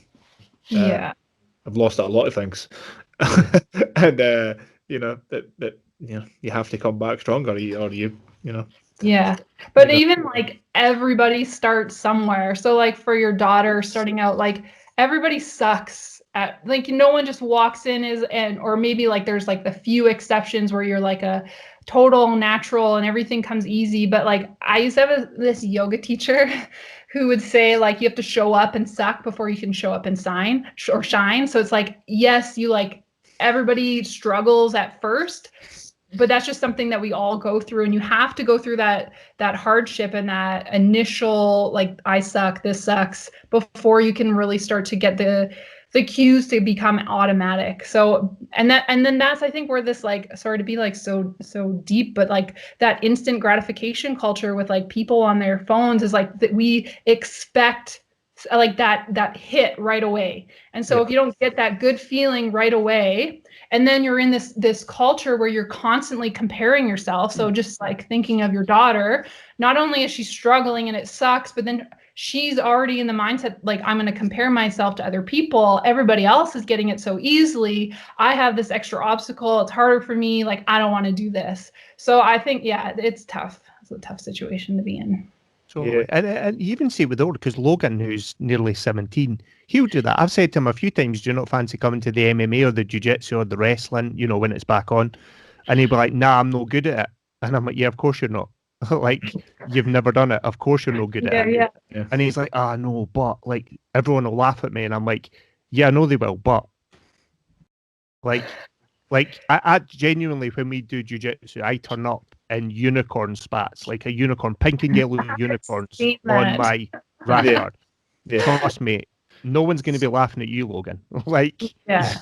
And it's really like, it's funny because everyone always thinks that like everyone's paying attention to them, like, oh my God, like everybody's going to laugh at me. But the truth of the matter is people are so self-absorbed, you know what I mean? Like they're worried about how they look, what they're doing. So like maybe something is said initially, but the likelihood that people are pouring all their energy into you is pretty unlikely, in terms of, how just naturally humans are just really self-absorbed and they're probably thinking about themselves. Yeah.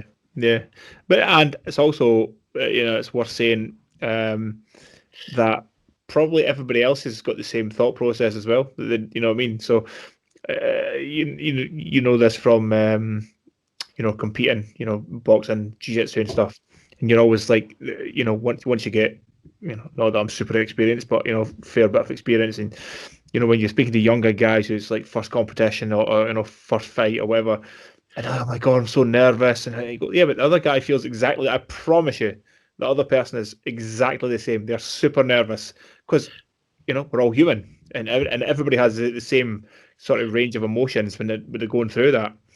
But it's trying to convince younger people that everybody else does feel like that, because they think it's only them. It's only me that feels this way. It's only me that, I think everybody's going to laugh at me or I'm going to suck. And but everybody else feels the same way. But you can't. Yeah. It's hard to articulate that to, a 14-year-old or a 15-year-old. Yeah, exactly. Right. 100%. Yeah. Even within jiu-jitsu, talking like things like that, there's times where, and it was only recently that someone pointed out to me, and it sounds stupid as a 42-year-old, I hadn't worked out. Like when guys will grip you and they'll grab you, I'm like, shit, they're so much stronger than me.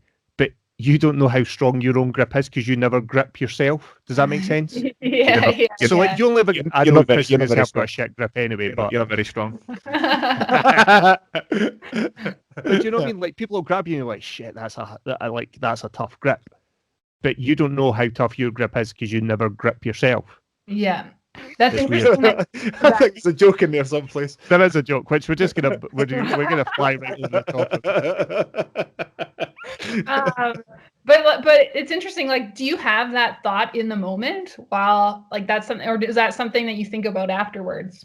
No, there's times where in the middle of a match, I went down to I was down in Northampton about a year or so ago with work and went to a gym because I was down there for a whole week and I got in touch with a jiu-jitsu gym.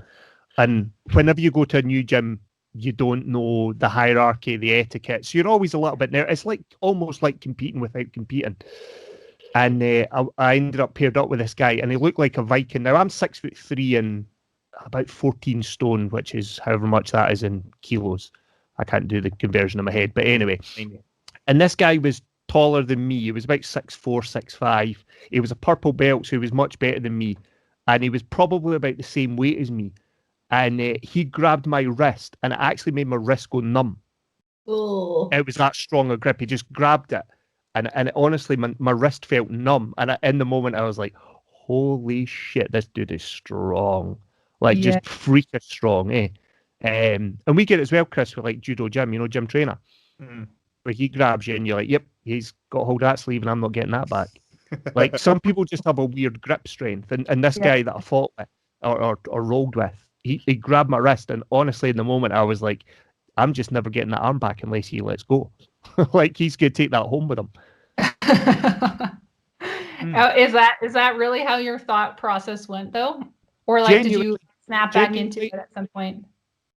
For a couple of seconds, as he grabbed my arm, I was like, shit, I'm not getting that arm back. He's got that until he lets it go. Like, within the moment of him rolling onto it. Yeah.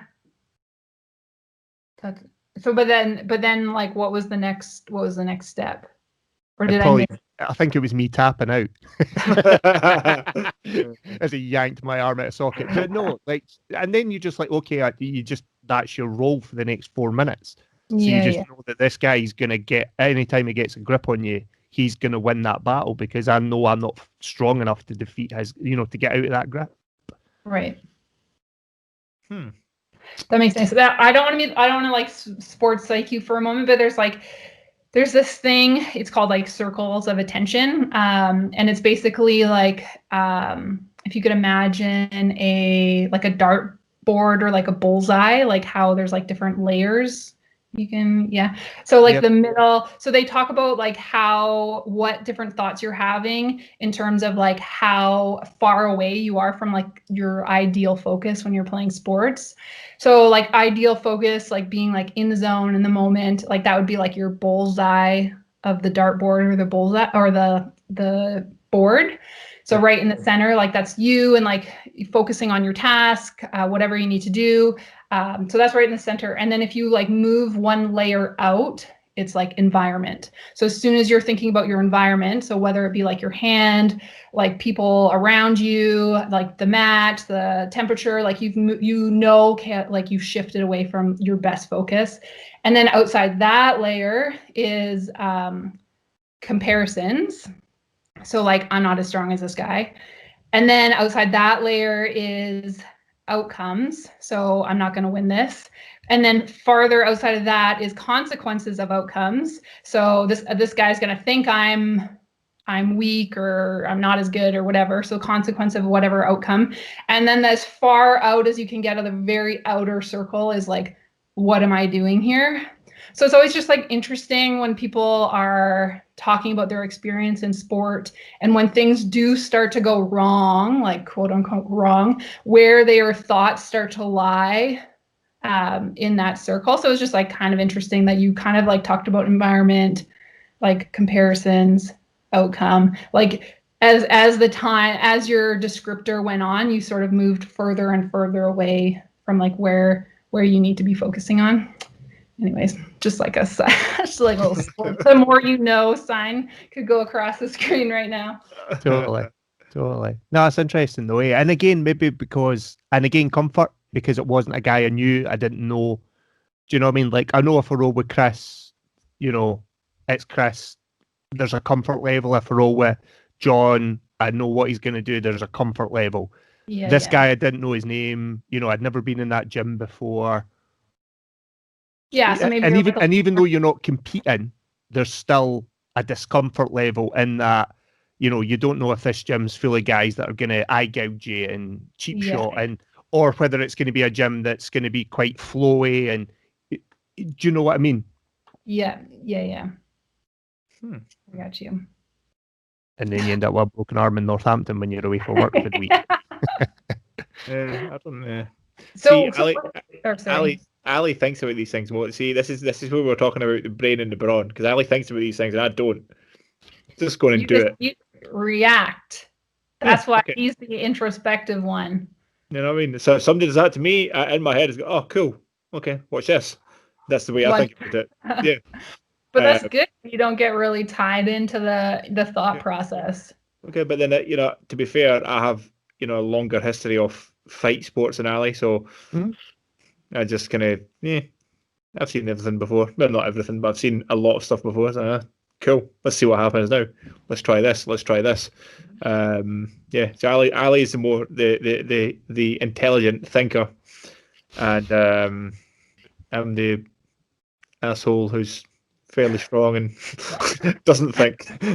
That's what I said. I was about to say what I said. There was a couple episodes where I'm like, yeah, but Chris, you can deadlift like loads of weight. You're like, did you just call me a moron? Yeah, yeah, that's what it was. Yeah. Did you just find a low-key way of calling me a fucking idiot? Is that what you just did there?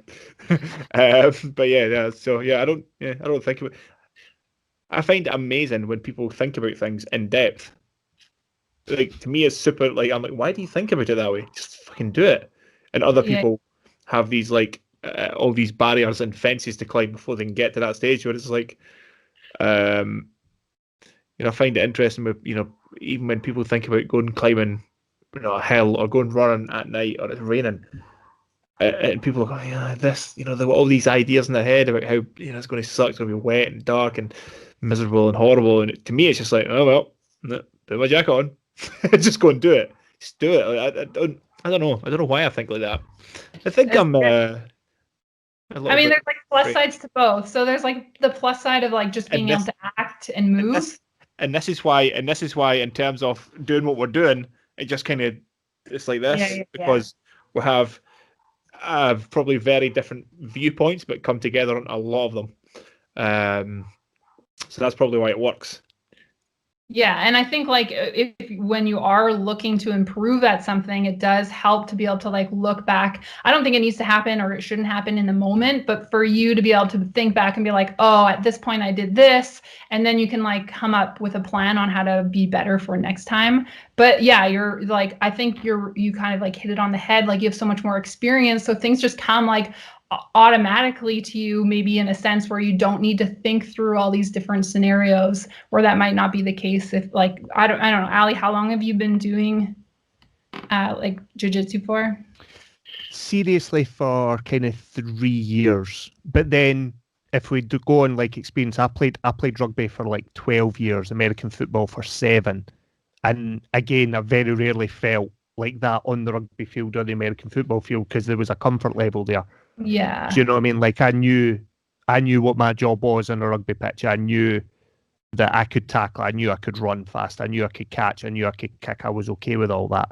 So there was a comfort level there. And we played against some good sides, and I played at a fairly decent level back in the day. But yeah, for jiu-jitsu, Chris is 100% even in combat sports. We were talking about it. Had we been training the other week, talking about like the difference in stances and stuff. And just the difference in, the experience of how to balance your body for one sport versus another sport. Yeah. What it was now.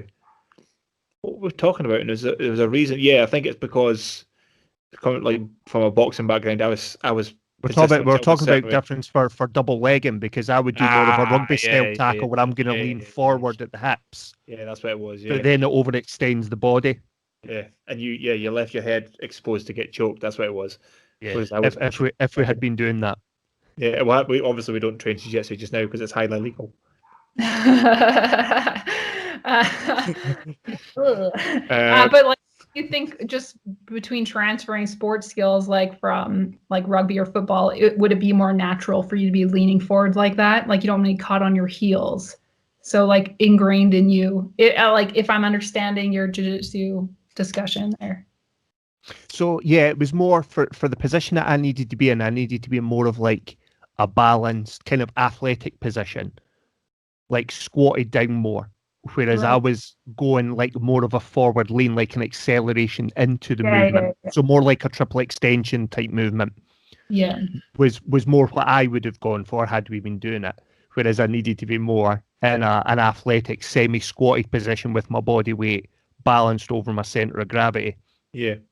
So and because I came from a boxing background, I was in the same instance, but I was kind of neutral and in a strong position, whereas Ali was leaning forward because that's how, revert to type. That's how he was playing American football or rugby, whereas I was not because I came from a boxing background.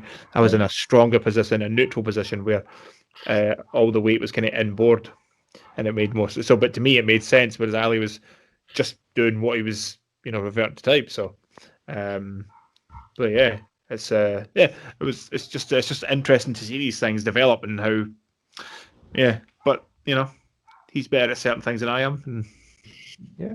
And again, it's something that I suck at, so it gives me something to get better at. Do you know what I mean? It's still that mentality, isn't it? If I suck at it just now, but I keep working at it, I'll suck a little bit less in 6 months' time. Yeah. 100%. Yeah. Yeah, 3 years is really not that long. You think about it. Some people have probably been doing some kind of martial arts since they were a kid. And then like think of how much more of a sponge you are as a kid.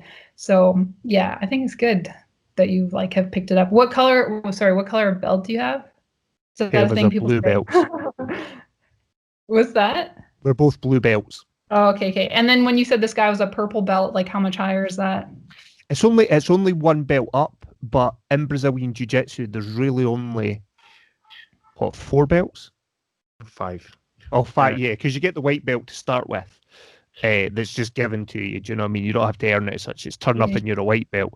And then it goes blue, purple, brown, black. And the jumps between blue and purple is what, on average, about maybe 3-4 years experience, do you reckon, Chris? Yeah, about that.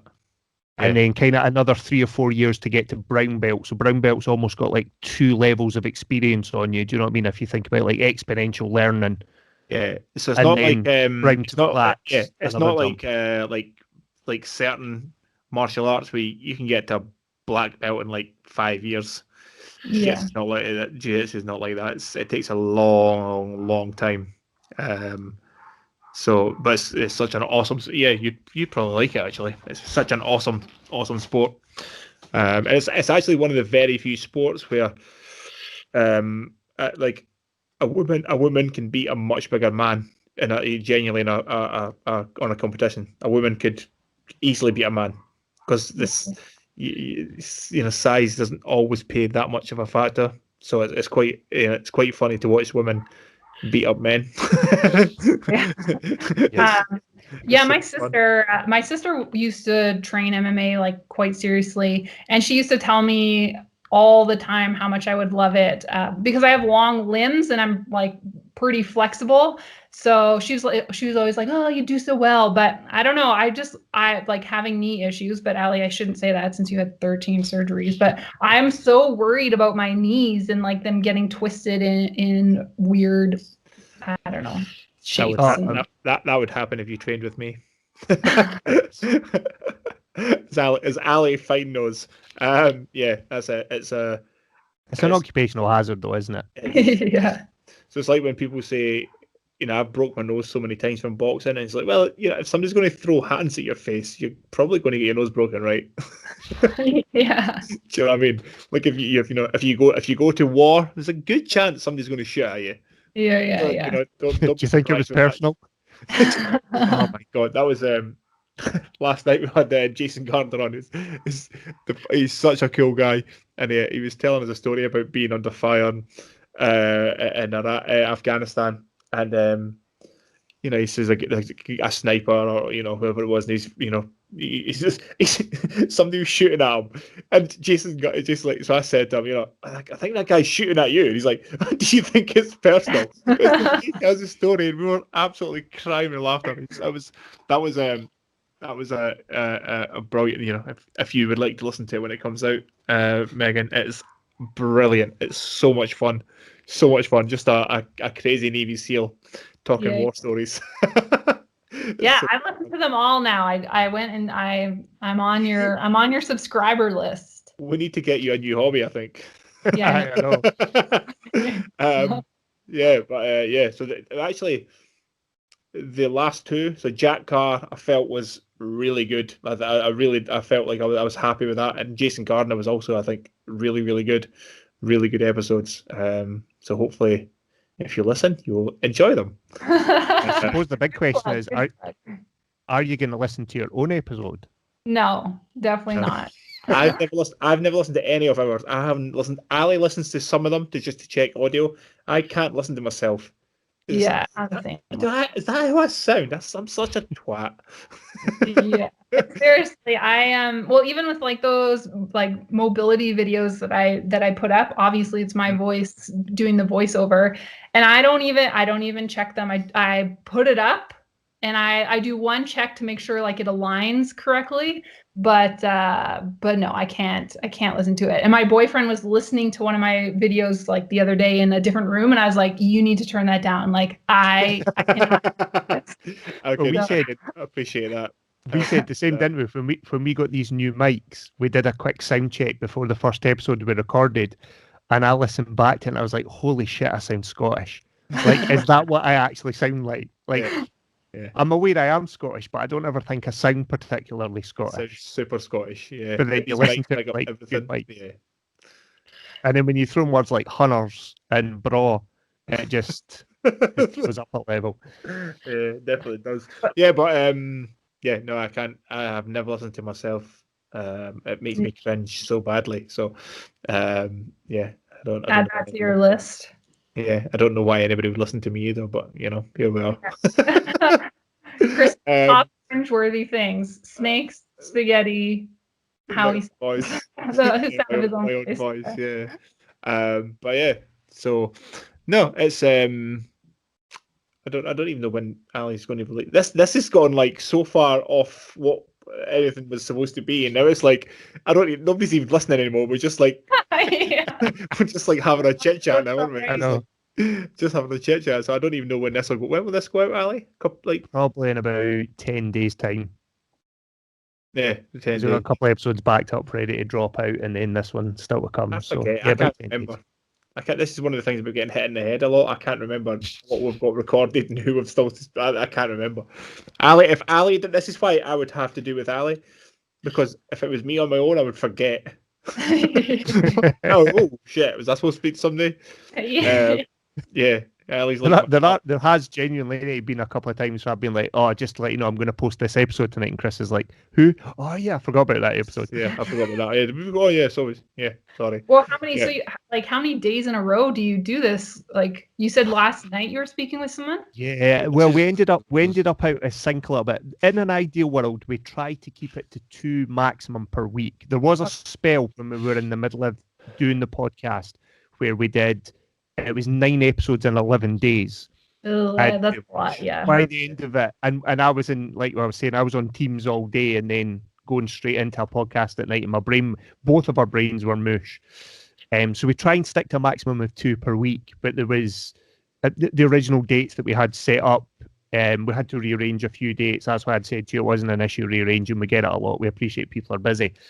And it just so happened that the dates that people could make was like Friday night, Sunday night, Monday night. So we're like, okay, so we're recording 3 episodes in 4 days. Let's just do it. Yeah. But it does get so the first two, obviously Jack Carr was quite a big deal for us. I know Ali was super nervous before that. I was quite nervous as well. And then Jason Gardner again was kind of another Navy SEAL. And those ones are quite mentally taxing because you're speaking to somebody like, please, I don't like, you're having to like have an out of body experience. Say, don't say anything stupid. Please don't say anything stupid. So really good. It's quite mentally draining doing those ones, because you're super terrified of those guys. And you're like probably paying so close attention to everything they're saying. So mentally exhausting. I mean, when we spoke to Kelly Pavlik, who was the best middleweight boxer in the world for a while, and he was kind of like a hero of mine growing up. So when we spoke, I showed Ali my watch for my heart rate, and my heart rate was 120. Oh my God. Just sitting here, I was like, oh my god, oh my god, oh my god, oh my god, and trying to not sound like a fucking moron to somebody that you think's super cool. But I think we're getting better. I think we're getting better at talking and relaxing, and it's like anything. Like you have to practice. Yeah. Being comfortable, get comfortable being uncomfortable. And again, when people ask how did we get Kelly Pavlik on the podcast, the answer is I slid into his DMs and asked him.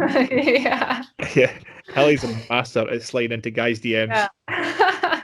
Well, when you I think you messaged me, or I forget what it was. I like remember showing someone, I was like, I do not have anything to say to these people. Like, so I think I didn't blow you off, but I was like, yeah, like maybe in the future sometime. And then you came back again, and I was like, okay, like again. Yeah, you totally did. You were like, oh yeah, but I'm kind of busy, so maybe in a couple of months. I was like, I'm writing that down. Yeah. I'll come back in 7 weeks' time and drop another message in. Yeah. It works for you. But that's like the thing. Like, what's the worst someone's gonna say is no. It's like, okay, well. Exactly. I actually think going back to something we spoke about earlier in the podcast for anyone that's still listening about how we get people in, and I think one of the big things and the reason we get a lot of North Americans is the novelty factor of speaking to two Scottish guys. I think that plays in our favour, genuinely. Yeah. And I mean, like, well, at least from Canada, like people, you have like a pretty good sense that people from Scotland are good people. Again, we're talking like stereotypes and generalizations. Yeah, obviously not us. We're arseholes. Generally, but that's a good point. Yeah, you guys are very novel. Thanks. Yeah. I think. Was that another like under the table kind of fucking idiots? Yeah. But no, it's and again we spoke to like so many people early on. Would say like how did you get somebody from the FBI to speak to two people who have no knowledge of what they're doing? And it's like, yeah, we asked them. Yeah. And it's like everybody's looking for this, like, there's a secret handshake and you have to send a coded message to, a carrier pigeon, send it to, no, just, hey man, we're doing a podcast. Would you like to speak to us? Yeah, it sounds like fun. And the people are genuinely baffled by that.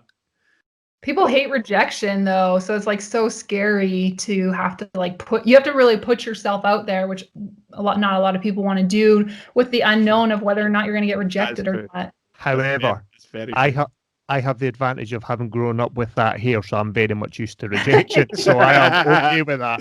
Yeah. I spent my entire teenage years getting rejected. I can take it with the best of them. Oh, that's so sad. It's it's let's see what happens over the next 50 episodes. Like, I don't know where we're going to end up, but we'll just keep speaking to people. Like, it's just a fun exercise and listening and understanding and kind of taking on other like worldly views. I'd quite like to get somebody on who I really disagree with on certain things. Do you know what I mean? I'd like to get somebody on who I actually really disagree with, just to try and understand their point of view. You should bring on like a professional, like a chef, where his like specialty is pasta. that breeds snakes. I'm not even joking yet. I would switch a laptop off and just walk away. Nope, not doing it. Nope. Yeah. No, but I see what you're saying. Like the value in like just being able to have a conversation about something that you really don't see eye to eye on. This is part of me being about a number 8 on the openness scale. Oh, okay. I'm willing to accept that I'm wrong on certain things if somebody can actually show me that I'm wrong. So I quite like to I'd like to have somebody on. I can't even think of any like subject, but something we would disagree completely to have I think it would be quite an interesting and useful. Anything apart from flat Earth. Yeah, I won't entertain that. I'm not going to entertain that. I just shut up. But yeah, that'd be quite an interesting exercise. Do you have like a dream person that you would want to interview? Like, yeah. I would love to interview, I don't know, Beyonce or something like that. We have a few. So I think we'd both like Cameron Haynes would be super cool. Courtney DeWalter as well, actually. Courtney, do you know who that is? No, I have no idea. Sorry. So she's an American girl who is just the most ridiculous runner. Like, she is superhuman. So she just won. I can't remember what the event's called, but it's like it's like Bob's Backyard or something. Yeah, something like that. It's like a 4-mile loop, and they just run it continuously every hour. I have. Yeah. So she just won that with like 268 miles or something outrageous.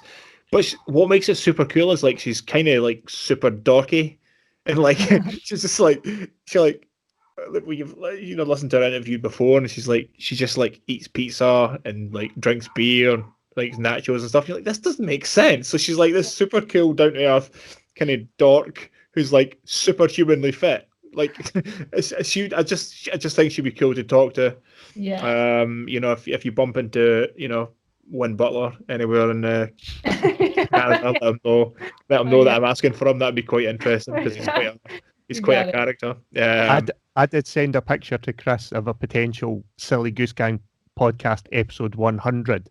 So on election night in the States, Tim Kennedy, the MMA fighter, posted a picture on his Instagram, and it was him, Donald Cowboy Cerrone, the MMA fighter, and Donald Trump. And I was like, by the way, what a lineup that would be, like Tim Kennedy, Donald Cerrone, Trump. It's not going to happen. Just to see how ridiculous we could get it to go. It's not going to happen, but yeah, it would be a great episode. It'd be the greatest episode of all time. Our numbers are huge. Huge. But there's a few, but sometimes the episodes that you think are going to be really good are the ones that aren't. Like, you know what I mean? You might try and speak to somebody and you think this is going to be great, and then you speak to them, you're like, yeah, wasn't, you know what I mean? So I don't know. Like, I don't think you can put too much emphasis on that stuff. Like, let's just keep doing it, keep improving, keep just see what happens. Like, we don't make any money from it. We don't do anything. We're just having fun, having interesting conversations, and ultimately, if it's fun, we'll just keep doing it. But we've had some ridiculous guests on, so yeah. And we've got a free therapy session on this episode. Free therapy, yeah. Good. I'm glad you got something out of it. The only issue is I can't listen back because I don't want to listen to myself, so I'm not sure how I'm going to deal with that. But yeah, it's fun just to have conversations. Yeah, fun, and so yeah. But I don't even. What time is it, Ali? 10 o'clock. We've just done 2 hours. I was supposed to get food because I haven't had food yet because I was working late and then had to go to the gym. I was supposed to go to Mum and Dad's to sort some stuff out for work tomorrow. So I've ruined everything. I'm so sorry. Oh, sorry. It's fine. No, it's fine. No, the thing is there has been episodes where we've been talking to somebody. I can't think of anybody else. But there has been episodes where it's like, okay, I now have nothing to say, so let's just stop. In fact, yeah, I know one in particular. But yeah, and it gets this like 45 minutes, and you're like, it was actually a girl, and she was like, okay, she has nothing to say to this. She's not, you know what I mean? So it's like, okay, now let's just try and round this thing off. But yeah, I didn't feel like I struggled. There was nothing like, there's not like any point tonight where it's like, okay, let's stop this now. But yeah, it's like, what's it, like 10 past 10 now in Scotland? Yep. So yeah, it's getting kind of late. I'm swimming at like 6 o'clock, so I need my 8 hours or I'll be useless. I'm useless every day, but anyway, I'll be more useless. But yeah, no, it was no. These are sometimes just fun conversations. Yeah, no, I appreciate you guys spending more time with me than you should have. We'll only say an hour. It's like a general guide. Like, well, let's aim for about an hour. An hour's a nice time because generally, if somebody sucks at talking, you usually get to about 50 minutes, and then it's like, okay, because some people don't give you anything to talk about. Yeah.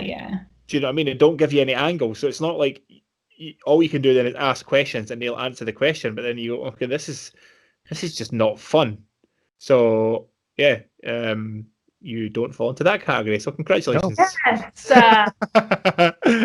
Yeah. So no, like I say, it's like every podcast we've taken something away from. So and you know, genuinely there has been episodes where we went, okay, let's stop now. This is not fun anymore.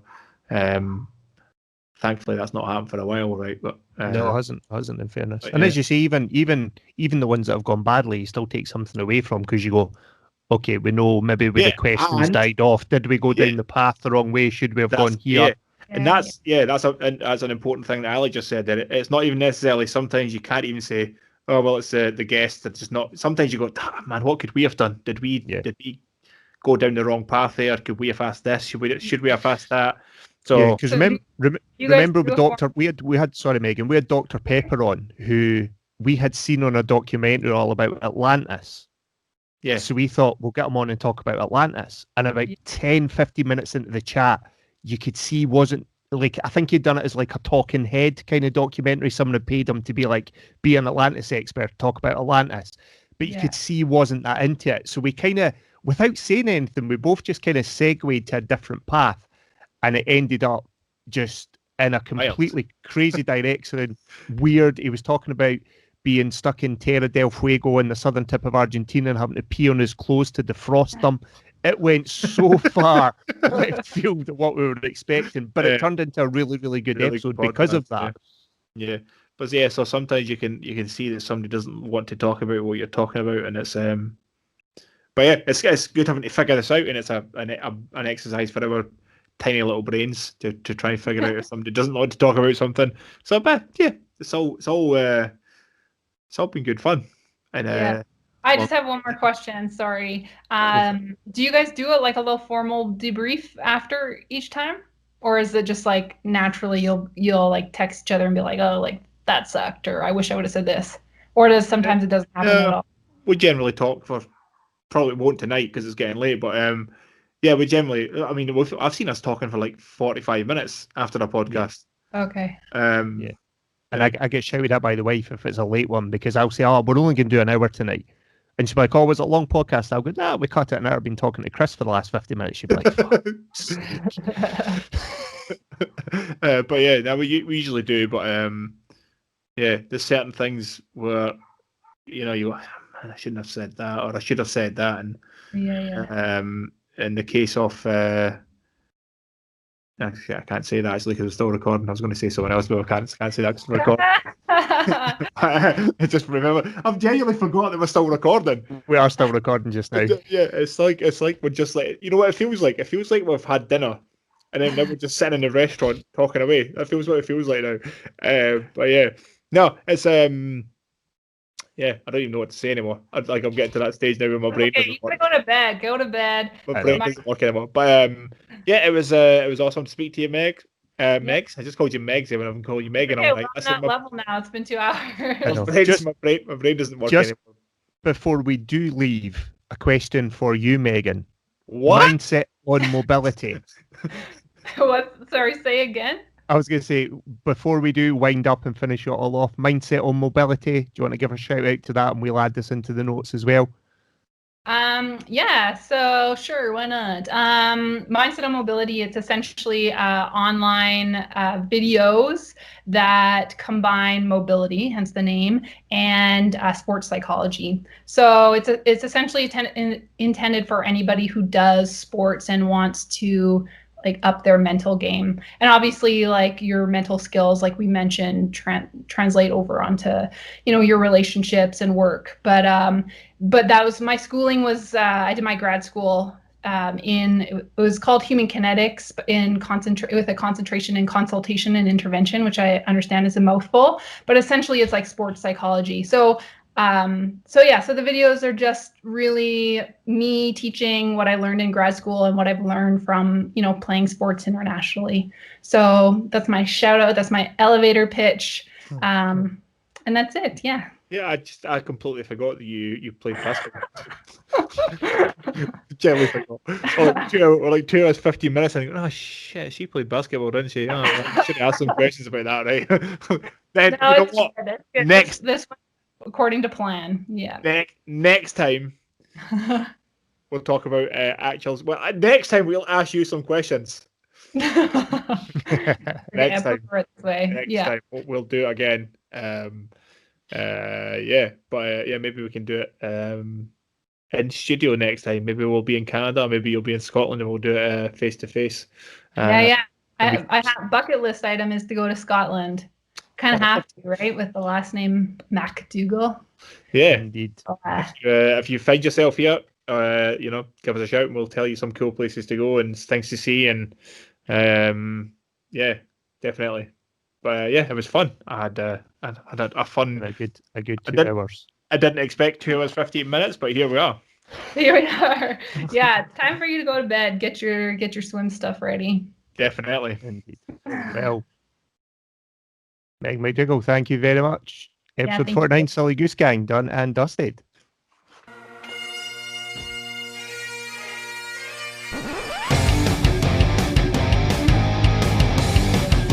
The Silly Goose Gang Podcast.